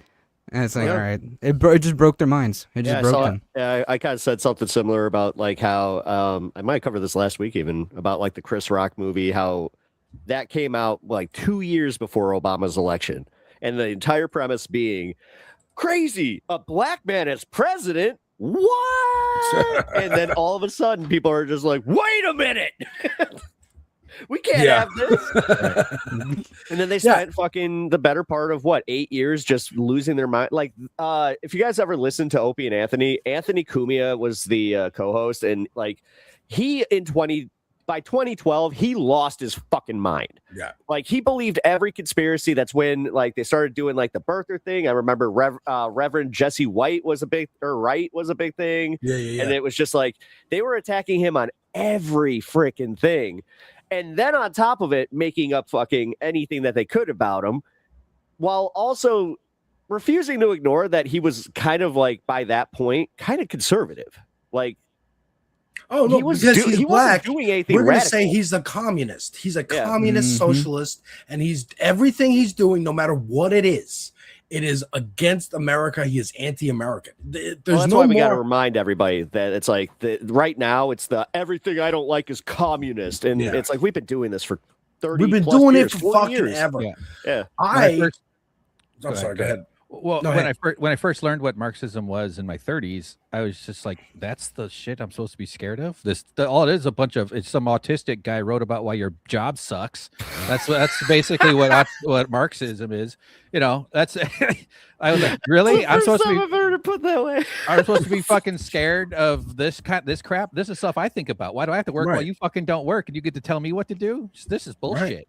Yeah. So like you should be scared of it because it threatens their fucking power. Yeah. It threatens their and like positions. in my kind of ideological laboratory of my own brain, I sort of lean on leverage as being the main thing about, rather than whether we call it communism, socialism, or all this other shit, because it's just, can you say no to your boss's fuckery? That's essentially the question we're asking.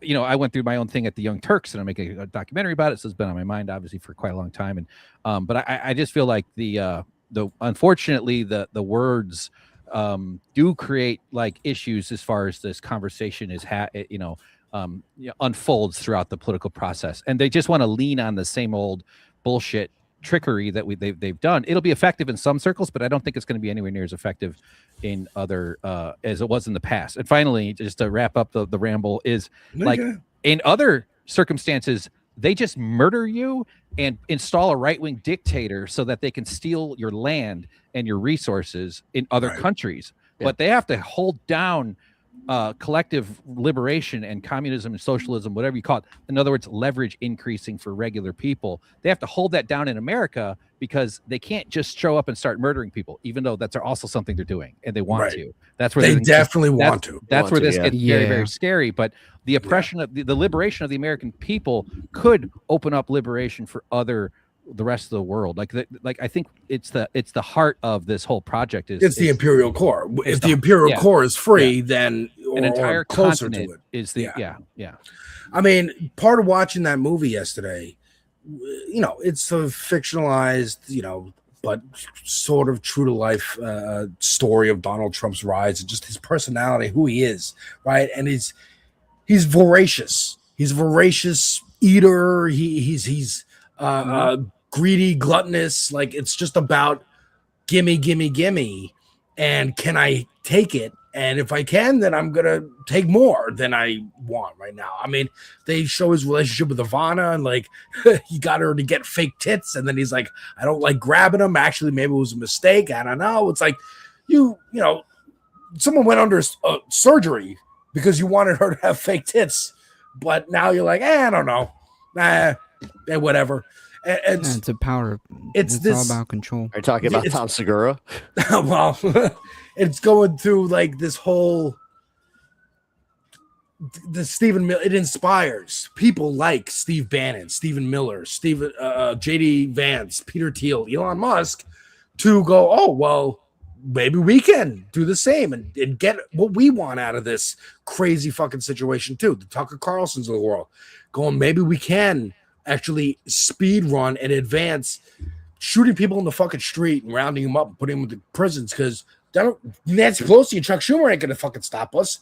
We're only really scared of mobilization of the people against us, and even then we have the army, we have the National Guard. We're worried about people going like, I don't want to kill my neighbors. But how many of them are there? They're probably they're trying to more root them worried out. about us if us and our neighbors actually get along, and then just go, no, fuck this. Yeah, fuck like this. That's why English only is so important to their project. It's language is a form of connecting with people. What are you going to talk about in someone in Spanish? How much you like food and how annoying your kids are and how your boss sucks. Like, you're going to connect with people because we all have the same kind of problems. Yeah. You know, there's like people like it. I think it's a shame that we don't all speak Spanish as fluently as we speak English. And again, I think I agree. Yeah, I agree with that. That's a good point. Yeah, I mean, like, I agree, someone point, posted a comment there, like, about thinking that conservatives don't like education. That's like, I think this conversation has kind of proven the point. Like, conservatism by default. It doesn't mean that, like, I guess every single conservative TM period hates education, but like the ideology requires you to not have critical thinking.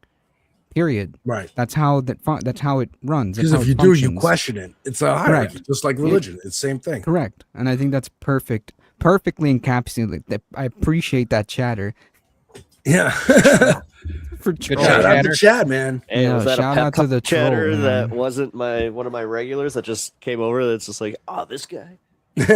But the chatters belong to all of us, Pep. Yeah. Oh, no, I know. Thankfully, all our chat belong to us. Well, as long as Thankfully, it's not people coming from my vertical chat, Jesus. These people are idiots. Well, Thankfully, they're idiots, because if they were Kevin O'Leary or any kind of Tucker Carlson, fucking, I'm scared. I'm scared of him. I'm scared of him. I don't like what he. I always keep an eye on whatever he's doing because I'm like, what are you fucking doing over there? I don't trust you over there. I know it's evil and you must be stopped. Yeah, he's a little bit smarter than the rest, so that's kind of the problem. Yeah. He's smart enough to pretend like he does woodworking. That is right. Yeah, exactly. And that he does that he regrets voting for Trump and any of this shit. But thankfully, we're America First bullshit. Yeah. Stuck with these idiots. You got a bunch of motivated patsies over at the Young Turks sucking up. Unbelievable. Yep. Nonsense. Elon, you have, what is it, close to 250 million followers on X. Yeah. You say things like, popular guy. Quote, civil war in Britain is inevitable. Just a question of when. Yes. I'm a popular guy. He didn't even believe that. He couldn't even say that with conviction. Oh my God, he's such a loser. Starts talking about Civil War, which I know. Oh my God. When people talk about cope, that's cope right there. That is that right there. Yes. Popular. I'm glad you pointed that out. That is exactly it. It's cope. Yeah. It's, I mean, this again reminds me that it's fresh in my mind. The movie, Roy Cohn in the beginning of the movie teaches Trump like his 3 rules of like doing good business or whatever the fuck. By the end of the movie, after Roy Cohn's dead, spoilers, fucking he's telling the guy who he wrote Art of the Deal, like they're starting to write the book, and he's like, let me tell you my 3 rules. And the guy's like, where'd you get these 3 rules? And he's like, I just have a killer instinct. You're born with it or you're not. Like I came up with that. Like I invented that. I'm just taking it. Like just like Elon, he knows he made everyone follow him on the day he bought Twitter. He knows he did that, but he wants to say it's because he's popular because he's trying to convince himself that he's popular and people like him. That's what he's doing. Also, thank you so much, Rebecca. Appreciate it. Everybody. Oh, shout appreciate it. Nice. Rebecca, thank you so supposed much. to be everybody's chatter. Come on. I kid. I joke. That's very nice. But yeah, let's keep going with this.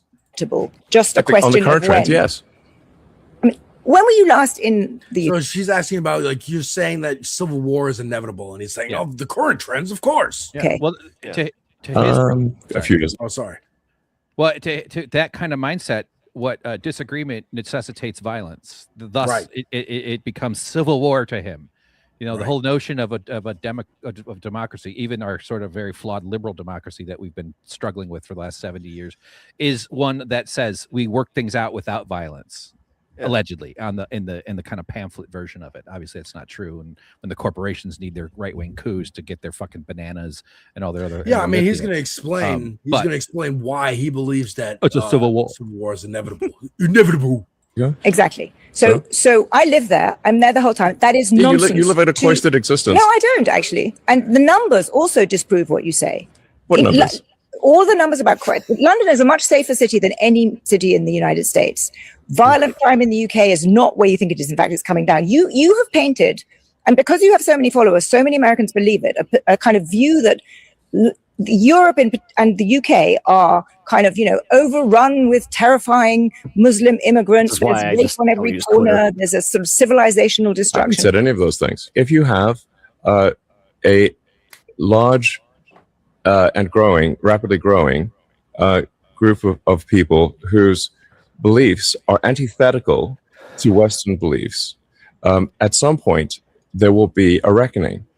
They will try to implement their views, and those who oppose it will oppose it, and that's what you call civil war.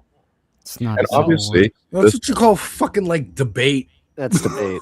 Or conversation. Does he think that every disagreement inherently leads to war? What a he really is a child-brained moron, dude. Yeah.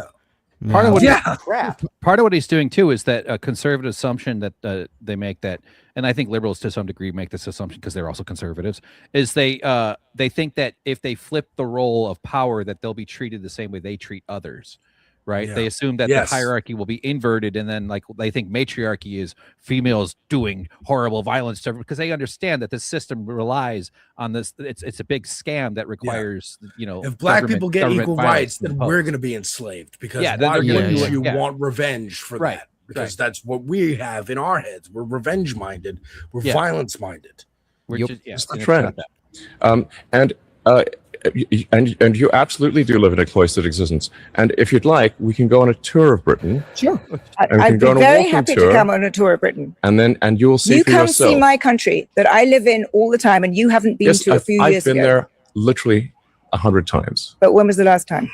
Literally a few years ago. You know why this exercises me? Because you have really shaped opinion about the UK, and so many Americans I come across, and I have conversations with, and they'll be. Can I just say something real quick? I'm so Yeah. fucking happy that the supervillains that we've been afraid of in like popular culture for so long, that when they turned out to be real, that they're such fucking dumbasses. Yeah. Between him and Trump, that's the one saving grace we have, is that their ego has also made them certifiably dumb. Yes. Yes. Because Lex Luthor actually invented shit.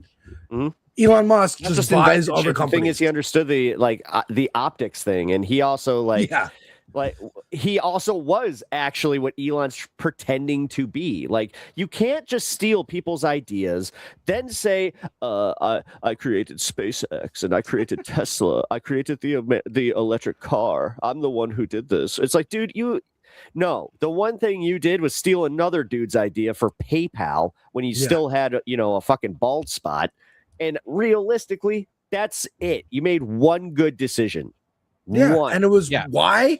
Because he had dad's money for him to Emerald fucking diamond, the pick and the choose emerald what he mine wanted money. to do. Yeah, Yeah, and he could fail and fail and fail if he wanted to over and over again. Didn't matter. Him One of them had to win. having that company, the boring company that like digs holes and whatever, and SpaceX. That's him. That's a fucking 3-year-old with Tonka trucks and a fucking like rocket ship Lego set, playing in real life. Like, that's what he's doing. That's what they're doing with the self-driving cars that keep hitting people. That's what, even as something small as like City Bike, where they're just like, oh, here's bikes all of a sudden in the street that you can like rent with your phone, or Uber, or fucking Postmates, or any of these things where it's just like, I created an app and it somehow now has ramifications for people's everyday lives. It's upending delivery businesses, taxi businesses, but they're not regulated as those businesses because they're an app. Exist. Like, honestly, if Uber had been a different app where it connected you with all sorts of different like types of transportation companies, you go to one place and you got taxi companies, limo companies, and all that shit coming together, that would have been a different story. But this was directly competing by putting the fucking private sector and also having no liability.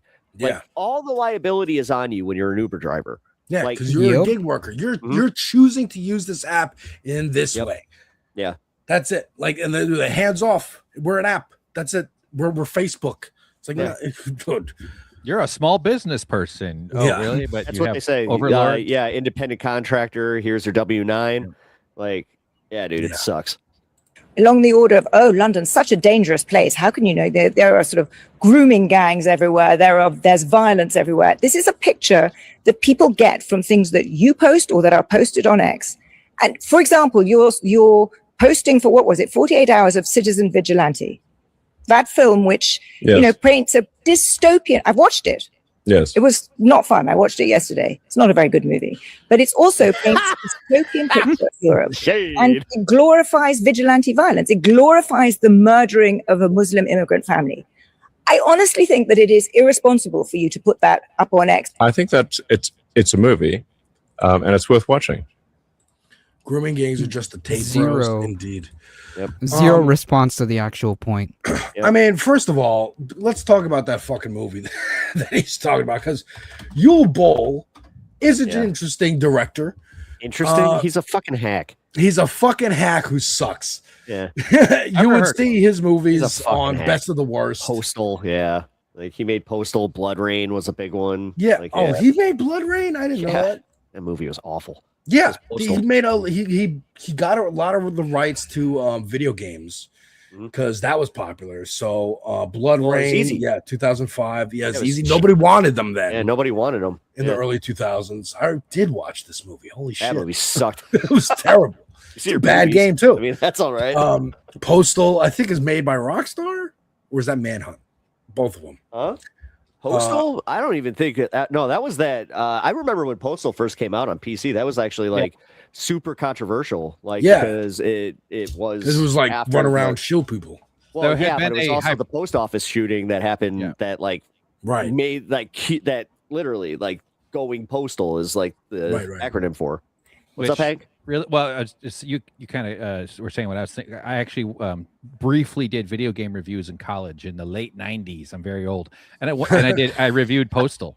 I thought I was so cool. I think I got paid $25, which would be like $4 million in today's money or something. But Yeah. I only did like 3 Yeah. of them. But Basically. the overall point of like that we kind of monetized a tragedy by creating that word postal, going postal, and made it into video games and made it into movies and turned it into a cultural product about the violent outbursts of people who are pushed to the edge by their working conditions. Right. Really gross, really sick. Well, you remember that Michael Douglas Leave movie? it to capitalism. To Falling do Down? something like that. Yeah, I haven't seen that. That's on my list. I want to watch that for specifically that Okay. purpose and be like, because it's in the same vein as like Office Supposed to go Space, glorify which is him. like a comedy, but like Fight Club, this again Clinton era post history, like just everything's fine, but people are still this feel just even like, without the internet. I remember that movie was misunderstood, where like you're not supposed to root for him. You're supposed to like go like, no, Michael Douglas lost his fucking shit, but everybody identifies with the first scene so much because we've all been in traffic and we've all been in that where you're just like, you know what, fuck this guy. Yeah. Right. Yeah. But it's this, and it's very white people coded, like white men actually. Fight Club, American Psycho. Oh yeah. Falling Down, which I haven't watched yet, but this Office Space, again, with comedy, but in the same vein of like angst. You should be fine. You should be happy. Why aren't you happy? Like, because I'm going to an office every day and sitting in a fucking cubicle with gray walls and everything's dour and dimly lit and blah blah. You know, I'm being And treated everybody like a tells cog me in a to machine. love it. Yeah. Right, but the world is telling you, no, this is great. Aren't you have a case of the Mondays? You should be happy that you're at work. The office, like that kind of vibe of there's something wrong, but you can't quite put your finger on it. That's the Gen X, I think, nihilism that you know they came didn't away do with. anything with like, it though. I'll say that much. Right, because they're like, what is there to do? You vote for one of two parties, and they're both the same. It's the old But I'm gonna Simpsons. be fair, fucking as joke. a just turning 40 millennial, I do actually kind of like now I have apologies to make because I get it. I kind of get it. Like the nihilism, it does hit you because you're just like you were just about to say it. Like at some point, you just kind of figure out you're like, what the fuck am I actually gonna do about this? Like anytime I can go protest, I can even go and run. And at some point, there is a limit. If I get too popular, they're gonna JFK me. If I get like too much, or if I try to expose something or be a whistleblower, they're gonna JFK you. Like it's just that's just how it goes. For man. me, who's been a nihilist, contrarian, you know, like I said earlier, my authority figures were progressive, so I'm like, let me be a fucking conservative, but I didn't have the Always energy how it to goes. actually research that, so I didn't care enough to do that. But now it's my answer is join DSA. Join DSA, do a phone bank, do something, because it makes me feel. I was telling BRJ earlier with Hank, it feels like a scene in Lord of the Rings where an army is coming over the hill and you're one of those soldiers. I helped call some numbers for Cory Bush so that the other people could call numbers and actually get people on the phone who would say yes. I did get a couple people who said like, yeah, I'm voting for, but mostly I was calling numbers that didn't answer. And fine, I'm going to be someone who calls the numbers and they don't answer so that y'all can call numbers and they do answer. To be fair, I think that was also part of the reason that they made it so insufferable to even answer the phone anymore. I mean, honestly, this is where I'm gonna put the tinfoil hat on. I know this one's pretty, but it's got some tinfoil. For real, think about it. What better way to get people to disconnect than fucking flood them with a bunch of fucking calls and then like it becomes a meme. Then you're like, answer the phone. Who does that anymore? Like that's crazy. Yeah. When in reality, I love having a good phone conversation. I love talking to my friends, but it really did this thing where now you have the popular culture behind it, and you do have that attitude now too, where you're just like, you know what, I work too hard. I don't feel like talking right now. Fuck it. Like, and then call back and Of the people who answered the phone, most people would say like, okay, yeah, I either already voted for Cory Bush or I'm planning on voting for Cory Bush. The second most amount of people I'd say who answered the phone were going, how the fuck did you get my number? And I can't talk right now, or whatever it is, and hung up. Or very few were like, actually, did you no ask way I'm yourself voting how for you Cory got their Bush. number? Because there is something shady there. Even with like DSA didn't necessarily like, they're just using the tools that are available to them, but it's like indivisible. I caught them doing this where they're using the same banks that were all the way back from like 2016 when they were doing the whole I forgot Act Blue, is that it? Act Blue? Okay. Yeah, they actually took the phone bank or like the phone information from Act Blue and then started using that. I was like, that's shady. Why? Well, I don't know, man. Is it really just another form of data brokerage? Sure. I mean, yeah. Okay. Oh, yeah. In a larger sense, yes, for sure. I hate the fact that like everything is a freaking spam call, so I genuinely don't know what's real. I'm not sure if any of you guys use Apple. I have an iPhone, not a nice one. I've had the same one for like 6 years, but I'm beating the system with it. Okay, so there's a new thing if you go into your settings where you can screen your calls, and I put that on. I haven't had one scam call get through, because what it does is it first asks them, this number screens their call. What is your business? So if, for instance, I had a contractor coming over and he was just like, hey, it's dude with the contractor. I'll be there in like 20 minutes, blah, blah, blah. And then it transfers it to my text messages or my voicemail. And it'll just be like, hey, or it'll even say, do you want to pick up this call? Because it gives you like the first breakdown. But I'm telling you, man, it has been a game changer. Nice. So I recommend going into your settings, and I know that you can find it just by Googling the call screener. It's not even an app. It's in your settings. Do that. Yeah. Stuff like that's important. Yeah. I think I'm just like of the generation where, I mean, we're all kind of roughly the same age, but we're all young and cool. Yeah, super young and cool, kids. Yeah, Very young and cool myself. Where I'm just like, I will always answer a phone because I don't know, it might be a job. It might be a job that I applied to. Oh my God. But so you probably get scam calls all the time. My buddy does that, and his phone rings off the hook all day. Yeah, I'm Yeah, like, same all right. shit, though. Yeah. But I'll hang up. Alex's shoveling service. Hello, happy July. Is this a scam? No, I mean, even the prank phone, like even pranking these assholes, it loses its luster. I used to do that. Yeah. So if folks don't know, Elon was talking about is this new movie by Yul Ball. We were just talking about. He made the Blood Rain movie, House of the Dead. I remember that movie. I saw that. Shit, he made House of the Dead. That's he made right. House of the Dead. Yeah. And God, again, so a lot of other like video game properties that he could pick up at the time. He's a shitty German filmmaker, and he But made this movie. experienced, I mean, done it a bunch. Yes, he is Not- experienced. yeah. But didn't get better. Citizen Vigilante, starring Armie Hammer. Armie Hammer, for folks who don't remember, is a member of the Hammer like dynasty. Yeah. Yum yum. Literally, that's why his name is Army, is because of Arm and Hammer. That's the full name crazy. is Arm and Wasn't it? Hander. Yeah, Arm and Hander. Yeah, Which literally, see? see? And That's that's not crazy. even. That's not it. Like that. They did Victor Hammer.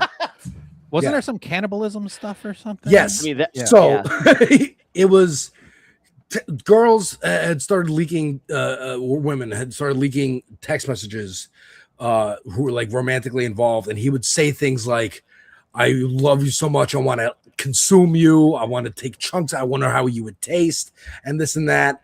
And like to the point where some of these women were like, it feels like this is not his first time talking to somebody like this or having this kind of conversation. He's too detailed. He's actually asking practical questions on like, can I have like a piece of like you to cook and eat? Like literally? Like, is that? Go ahead. Yeah, that was something he did. Yeah. I mean, we can get into it. So he was pretty heavy. Like, it's not, you know, I mean, we've seen it happen. Like people get canceled and then they come right back. I might not.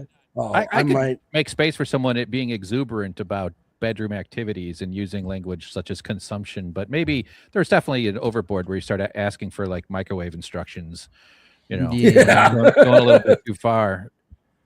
Not that that would be my move as far as expressing my interest. I mean, in that the topic. fact is, I'd be more like, the sooner we even get this 2 done, the years sooner we're going to ago, Dairy Queen. Like, he was broke. I remember, like, that was the big story, was that he like had to sell his all his houses, and he was working as a real estate agent in the Bahamas. Was that after the Lone Ranger? Wasn't that like his big breakout? With Yeah, Johnny after the Depp? Lone Ranger failed, and then he got Oh, kicked out of yeah, Hollywood for that. yeah. And yeah. He had to sell, and I know he had a bad divorce too, so he had to sell everything. Literally, was selling properties in the Bahamas. That's crazy. And now, this is the new grift, guys. Let's go. That's how you revive your career, is with conservatives. I mean, dude, think about it. They got Armie Hammer, fucking Mel Gibson, and all these guys have been they were canceled for good reason. It's And- the same as, like, they're probably gonna love Kevin Jared Spacey. Leto now. Jonathan Majors.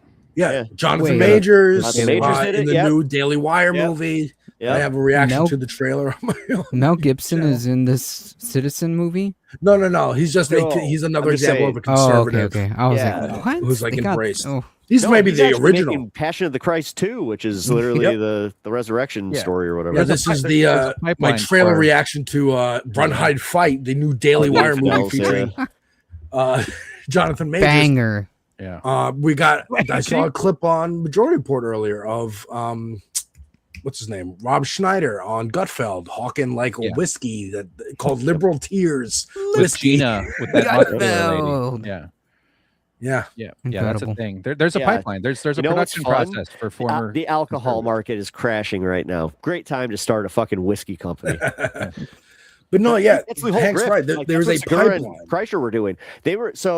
I remember listening to how they just admitted it too. They were like, we're trying to do the Ryan Reynolds grift because they saw what happened with aviation gin, where so Ryan Reynolds made a hot bit of money off of that deal, and he was just a face after that, but that was actually his thing. And then they were like, hey, let's do the same thing. We'll do our, like, you know, butt buddies whiskey or whatever the fuck it's called, and go to Costco. Like, they did an exclusive deal with Costco. They did some signings and shit, and then they got disappointed because nobody's really coming to buy it. Nobody gives a they're fuck kind of stuck with it. about Bert and Tom's fucking whiskey. And they should actually have to do the distilling themselves. Enough of this branding crap where they're just making deals to get the factory to switch the sticker. But this is interesting because that aspect of like being an actor of doing like, oh, I gotta do an alcohol sponsorship or create my own thing. It's because as an actor, your job is precarious. People might get tired of. That's why they do con circuits. They do con circuits. They do. They try to make their own alcohol, something that will give them a constant stream of money, so that when they're in between movies or maybe their popularity wanes. I mean, Ryan Reynolds, you know, been through it. He was on a fucking Grace is a sitcom. great example of this. McKenna Grace, she's like not even 21, I think, and she literally anytime that she's not working on a movie, she's at a con, and like she's just getting money because she doesn't want to be that in her 30s and 40s going to con circuits. Yeah, they're doing it. It's like being an athlete. You're doing it now while you're hot. I was actually about to make a point though about Stone Cold. He's the only one that I think that did it, number one, correctly and also successfully, because he actually brews his beer, and he's like he goes there to the brewery, taste tests like pretty much every batch that comes out of there. He's just like, all right, let's see. All right, this one's good. And if he'll toss the entire batch, he's like, this is subpar, get rid of it.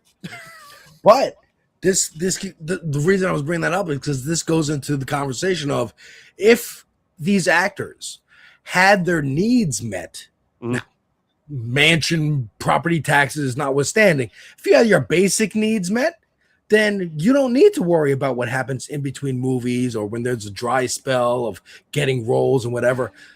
Then you could. The problem I'm having with this is they're disingenuously using this. If you haven't learned, if you didn't hear about the way that actually, I think you might have.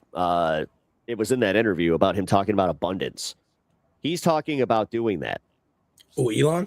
Yeah. Yeah.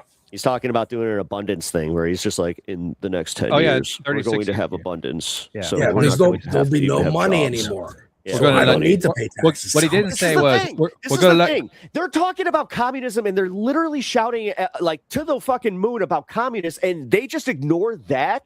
Like, dude, we should be shouting about that. And ironically, they know that it's because we can't. They're like, well, what? So are you just complaining now that he did it first? Like, I don't even know where to go with it. Like, because I personally think that it's disingenuous entirely. Of course, he's being insincere. Yeah. He's not saying, he doesn't believe the word he's saying. He's just like, oh, the money he's saying you won't need money because you'll all be working for me. I'm going to be a techno king. You're going to be in my city state of Elanistan or whatever the fuck. Ezra Klein abundance. I don't know if it's in the Ezra Klein form, but and you'll have abundant, housing and whatever, because we will assign you a house. You will be assigned a list of like groceries that you're delivered to your house by a drone, and that's what you have to eat that week, and that's it. Like he wants 1984. He wants THX. He wants to end labor scarcity. Robots like Tesla Optimus will perform repetitive and dangerous tasks, decoupling economic output from human effort. Universal high income. Extreme automation will drop the cost of goods and services so low that everyone can just enjoy a comfortable and high standard of living. Post-money timeline, Musk has suggested that by around 2036, efficiencies could be so high that money won't matter and traditional retirement savings will be unnecessary. Get rid of retirement. What are you reading from? What was? This is just the AI overview of the interview. Yeah. So, first of all, put any one of those things on the DSA website and watch media start asking everybody about it. Right? That's my point. I don't know where to go with this because technically I'm kind of like based. Well, no, it's yes, but no, it's because he knows that you deserve better. Right. It's similar to the Mars thing that they promise. It's fake. It's a secular version of heaven. The promise that if you sacrifice now, you'll get your reward after you sacrifice. And so the same thing with sort of this communist leaning. Isn't that Social Security though? Isn't that technically what the promise of Social Security is?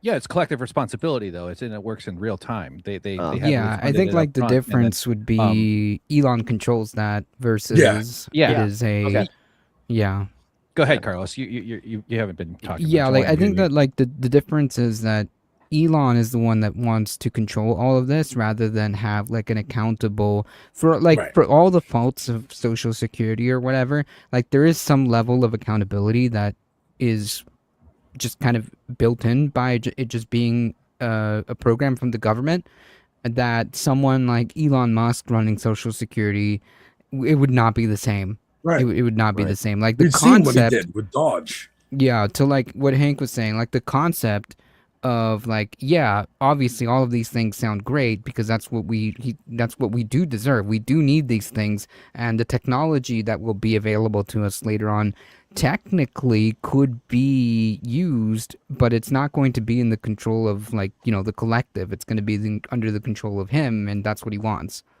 Right. Yeah, and he won't deliver that at all anyway. Just like every other major promise he's made over his entire career. He's a flim flam man. He's the monorail guy from The Simpsons. With a lot less charisma. And what they're doing is people don't understand how dangerous this is. They want to replace. This is one of my lines, but they want to replace calorie-based labor with electricity-based labor. They're pissed off that we stopped them from doing slavery. So they pushed labor just off the line to call it slavery. Now we all have to live to get our basic needs. You have to fund a rich person's retirement. You break your leg and suddenly the Wall Street's line goes up. That's an incredibly fucked up thing. It's you're held hostage. They monetize the survival instinct. And so the sooner they can, what they're trying to do is simultaneously incubate the perfection of AI and robotics. And it's probably going to take a decade or so or more to really nail it down, if not longer. But meanwhile, they'll let climate change and famine and all the other downstream effects of plagues and things like that take out the population. Right. He's not talking about everybody. He's talking about the survivors. People that are with the survivors and the survivors. The adherence to like that ideology, but it's not going to be selective. They'll kill their own people as fast as they can because they're not going to do anything about climate change. If we reduce Earth's population by 4, 5, 6 billion, that's a major help to healing the planet. but the plan isn't to heal the world and to return to indigenous practices and to return to some sort of constructive sanity, as imperfect as it will be, in order to buy us time to figure out how to keep the earth sustainable for human beings. This is about getting rid of the pesky sloppiness of biology-based labor. And they want, because they can get rid of mass markets. You don't need the only reason they operate mass markets is so that they can keep us busy working and buying stuff. But people say, well, what are they going to do? Who's going to buy all their stuff when they don't need us? They need luxury supply chain. Yeah. They just need resorts, and they need fancy little products, and they need they need robots to fucking make them and serve them. Yeah, they're trying to set that look, the data centers. This is another. I feel like I want to write a book. This would be a line in the book. Sorry, I'm good. But like when we fly over the land and we see a continent, we see the land, we see like farms and greens and pastures and mountains. What we're looking in towns and stuff, you see land, you see the earth. It's actually pretty fucking impressive. What they see is a circuit board. They want to program the land to be a kind of automated robotic system. It does sound sci-fi, but this is how they think. This is something that Elon Musk is thinking about without saying it.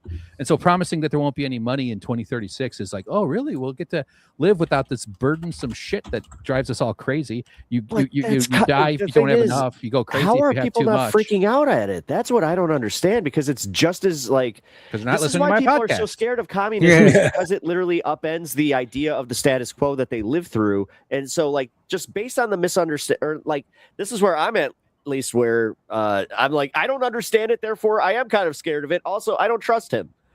But don't trust him. On its face, technically it's awesome.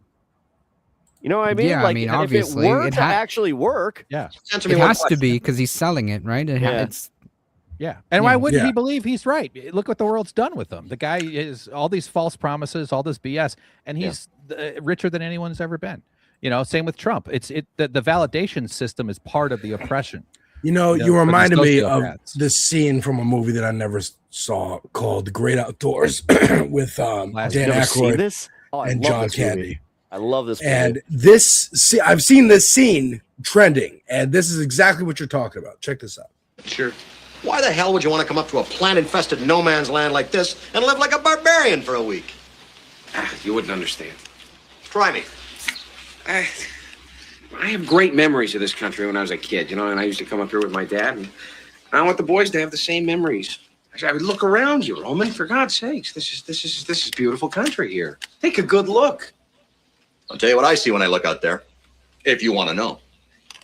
Yeah, I'm curious. I see the underdeveloped resources of northern Minnesota, Wisconsin, and Michigan. I see a syndicated development consortium exploiting over $1.5 billion in forest products. I see a paper mill, and if the strategic metals are there, a mining operation. A greenbelt between the condos on the lake and a waste management facility, focusing on the newest rage in toxic waste, medical refuse, infected bandages, body parts, IV tubing, contaminated glassware, entrails, syringes, fluid, blood, low-grade radioactive waste, all safely contained, taken away, and sealed. The way he drops that. Now, I ask you.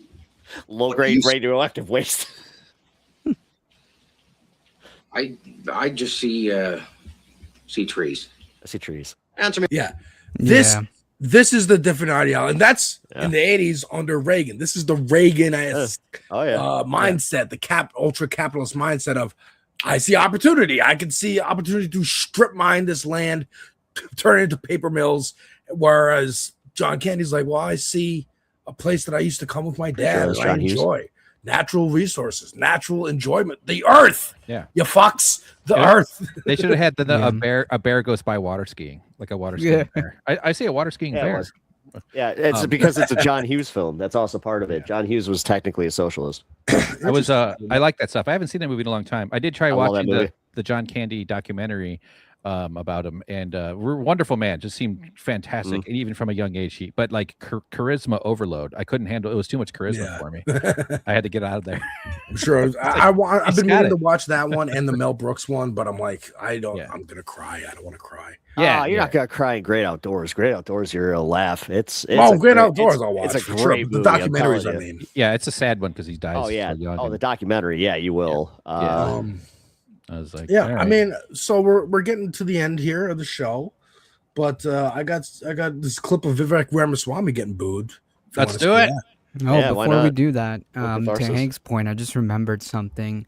There was a quote, I don't know where I got this, but it's like the world, the planet is just a resort for like 500 people. Everybody else is the help. That's Right. basically it. Yeah, that's a good- basically good what button. we're looking at. They'll Exactly. maintain small populations, probably attractive young people in their teens that they can exploit and abuse. That's Yep. And Yep. otherwise, it'll be robots bringing them their sushi. Yep. Yeah. So yeah, let's make fun of Vivek. What's he running for? Governor?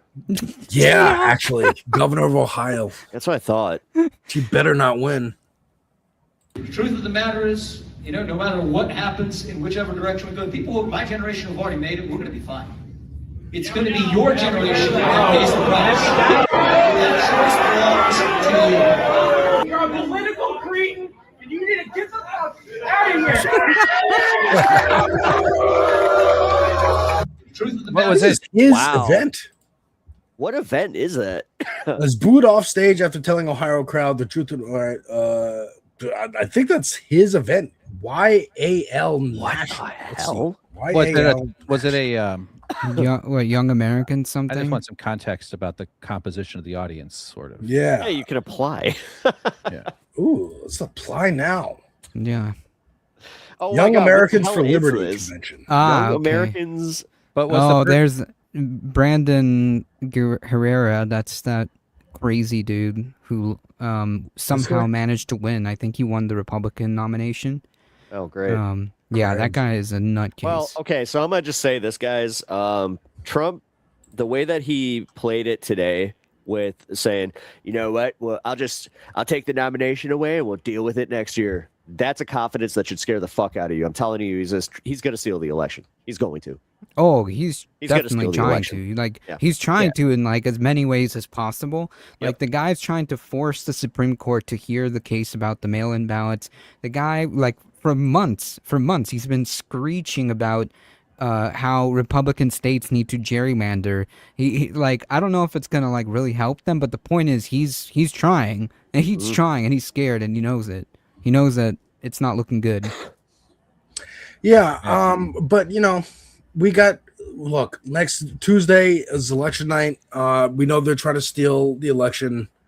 We know they're trying to pass the SAVE Act and use the Supreme Court, use every fucking court. Well, I think the SAVE Act is officially dead. They just keep gonna- using that as a talking point. So, I mean, that's what he wants, 40-something-year-old moms on Facebook are just like, we need the SAVE Act. They want it. They want. Look, if it was up to Stephen Miller, they would put ICE or the Army at every poll station in the country and be like, "You're either voting for Well, no, if it us was or up you're to not them, voting." We just wouldn't vote. Honestly, wouldn't. if it was up to them, they would just cancel the goddamn election. Yes. Oh, yeah. Oh, I see It's what you're like, saying. Yeah, by the like way, you're no more elections. Actually, maybe democracy is not such a good idea. Actually, They're we should go. literally doing the thing. I mean, this is okay. Like, this is where maybe I have too much tinfoil on my head sometimes, but for real, like the way that they are trying to normalize ICE, get us used to that paramilitarized fucking military presence in our streets, and just get us also kind of okay with the idea, like, yeah, they might be going after the wrong people. Well, and like you got enough Americans that they turn away. It's not going to matter how many of us protest. At some point, if we show up to protest, then they'll just arrest all of us, or they'll even worse.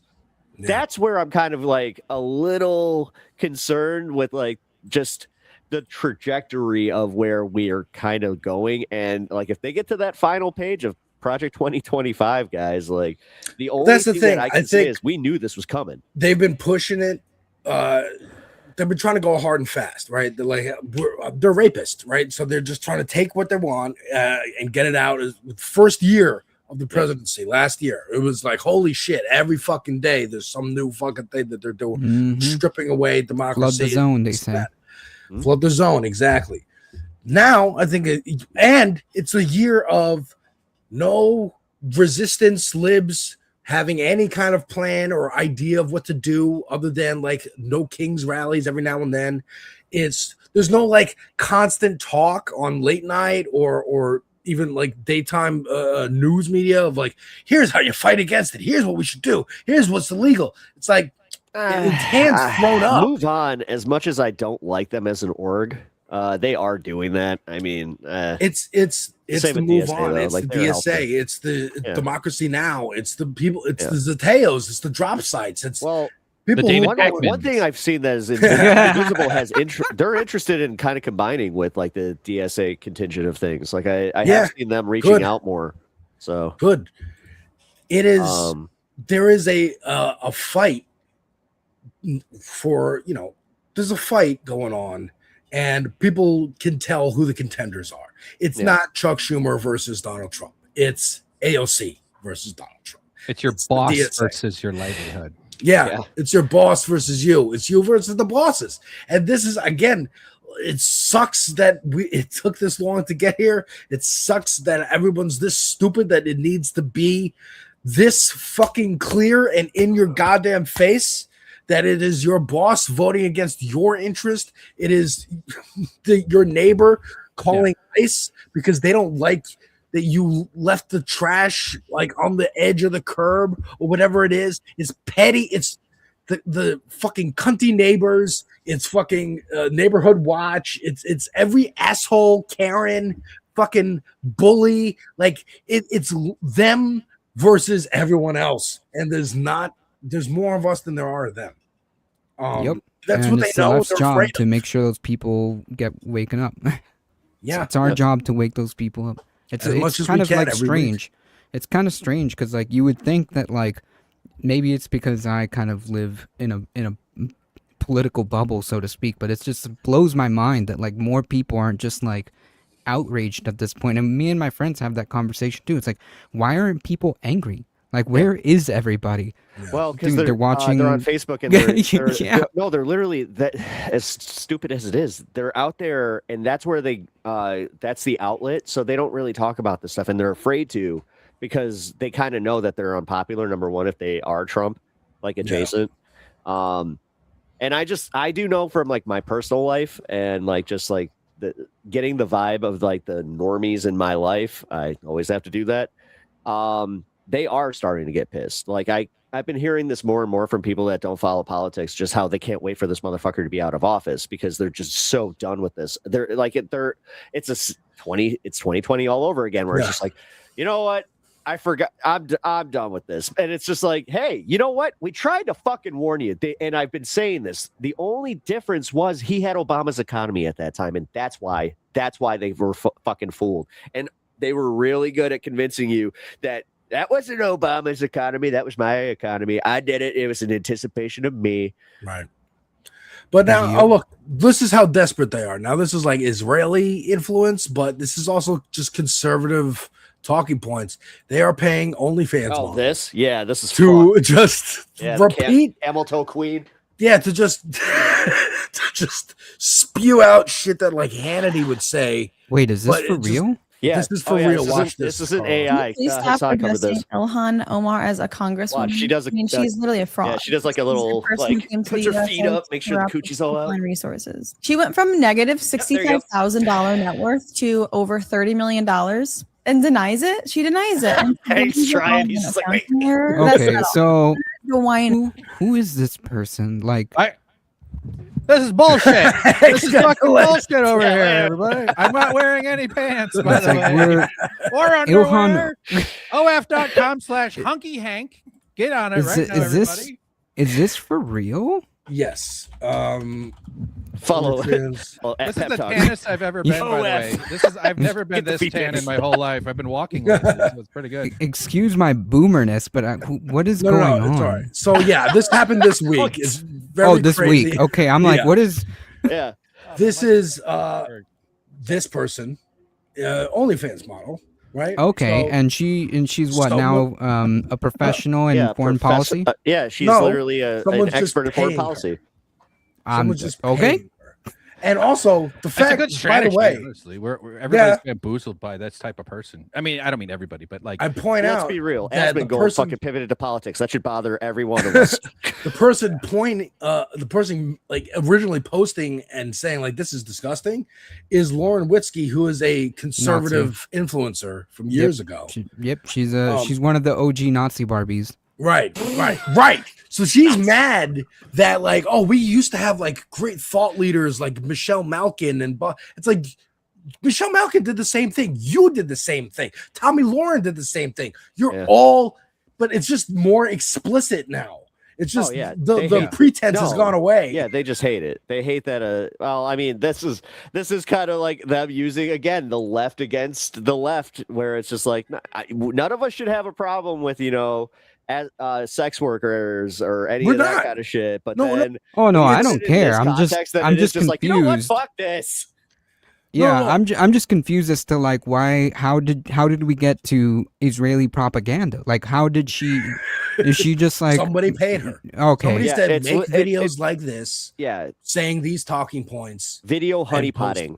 Literally, that's it. That's it. And I'm not saying fuck her. Like I would if I'm an OnlyFans model, of course. I'm gonna fucking take a huge, I can only assume a huge fucking paycheck. No, I'm joking. To just start, and I'm also promoting my own channel doing this. She's going viral right now. So even more people are gonna sign up for the channel. Because no matter what the controversy is, if you're selling pussy, people are gonna there's pussy available? Sign me up. Like people are gonna fucking sign up for that no matter what. That's why I'm saying big titty gots for fucking DSA. Let's do it. Come on. Yeah, like I'm not even like mad about the OnlyFans. I'm just confused as to how like she's just like talking about like foreign policy. Ilhan Omar. Yeah, like it's crazy. Yeah. Well, it's also she's using racist dog whistles. Like Yeah.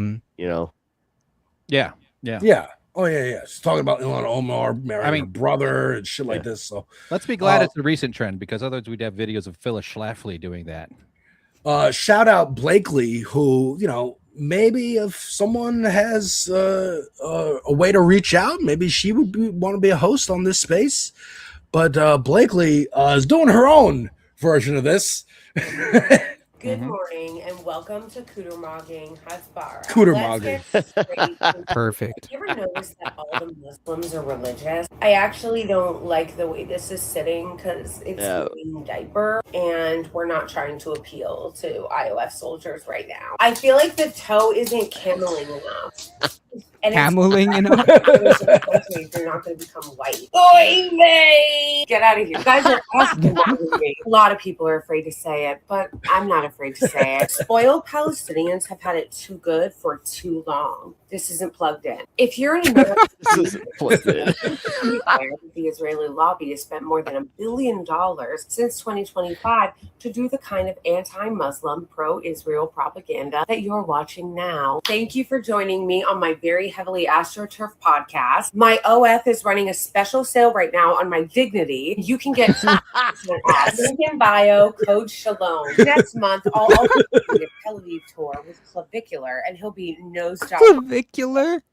The Tate brothers were originally supposed to join the tour, but they got arrested, so they're prison maxing now. Anyway, so they're prison maxing. Go to my link tree. Use code Israel has a right to defend itself and to exist, to take on Hamas and to steal Hamas. And if you don't agree, you are filthy anti-Semite because you don't care that they're surrounded by a bunch of scary Muslims and Arabs who all want to bring harm to them, and they just want to live in peace, and they're just a little. That's hilarious. Shout out Blakely. Shout out I am Blakely. Go follow her. Good morning. Is that satire or parody? That's I'd say parody because it's directly referencing. It's parody, yeah. I don't know. Yeah, I guess it is parody, yeah. But yeah, shout out Blakely. Still hilarious. Oh, they go by they them. Thank you very much, Nash. I did not know that. So shout out them. And hopefully maybe somebody can contact them and see if they want to come on the show, because I would love to interview them and see how they found this. That they were the first account that I saw like talking about that OnlyFans girl. Like, oh, this is actually starting to be a thing. I saw Hassan on Twitter. That's so funny. Where he called it out, where he was just like, "Oh my God, they're going for the Gooners." They're going for the Gooners, man, and they already are. Like, that was the thing that I was talking about the other day, is like they got the whatever podcast, they got all kinds of manosphere podcasts where they have on OnlyFans girls, but usually they're just there to like be called whores by the guy. Yeah, hosts, it's misogynist. But now it's just put the words in the mouth of the girl.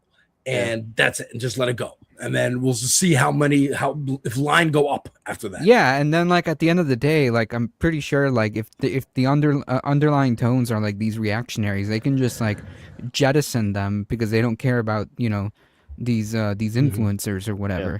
They can just jettison them at any point and just go back to their misogyny. Like, oh well, these are just OnlyFans girls. Why? Yeah, exactly. We don't $20 know them. says that you see that OF girl and not so erudite on fucking at whatever debating each other. I'm calling it now. I am calling it right now. Who's not so erudite?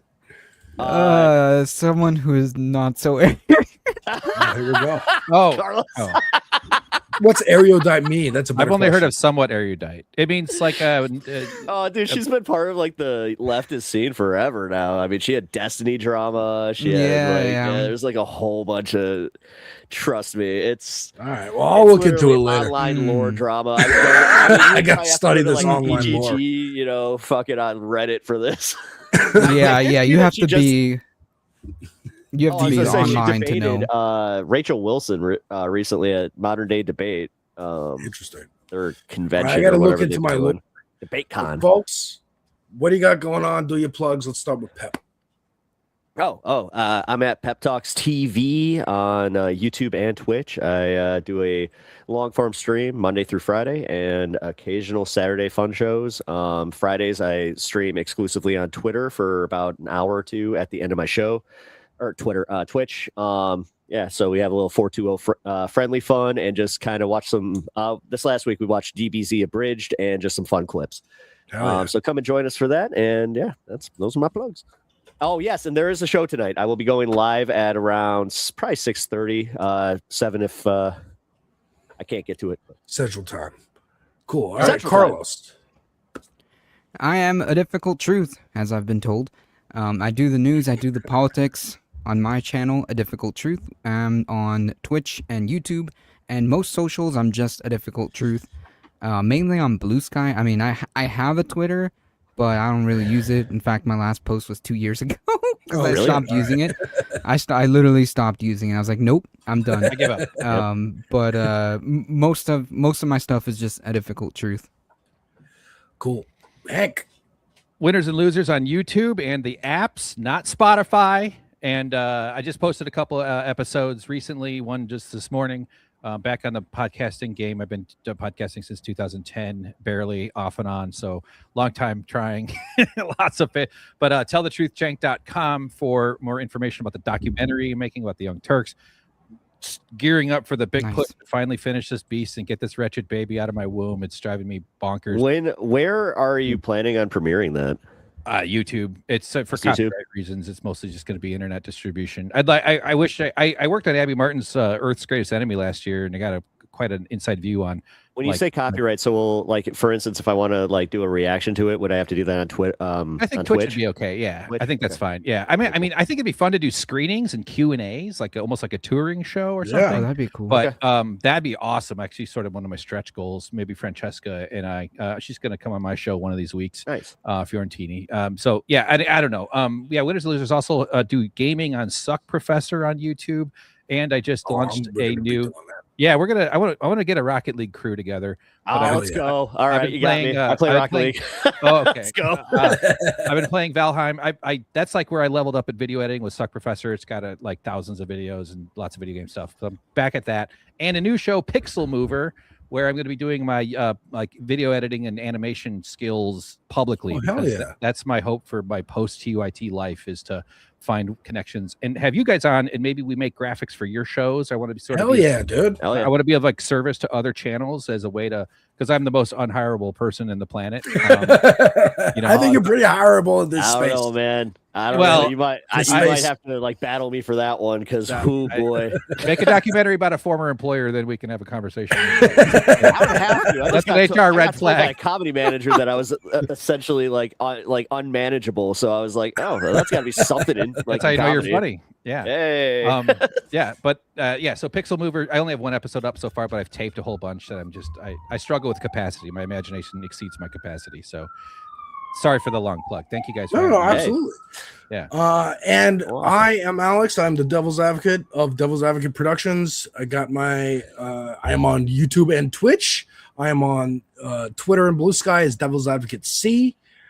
I just made a video today, reaction to Cure for Paranoia, their album, their latest album, and their newest song, which is called Where the Files, about those files. So and yesterday I did Willie Nelson.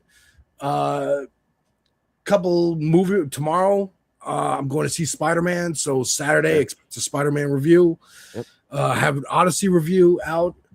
And I'm 7 away from 1,000. 7 away subscribers. Oh, come on. Let's get them Somebody find me 7 subscribers. Just make sure that this is the time, Alex, just so you know. You're going to have to scrub pretty much anything that's copywritten because this is when they come for you. But is it I have to get rid of it or those videos won't be monetized? Just make sure that you like private them because even unmonetized, that's when they start knocking your channel.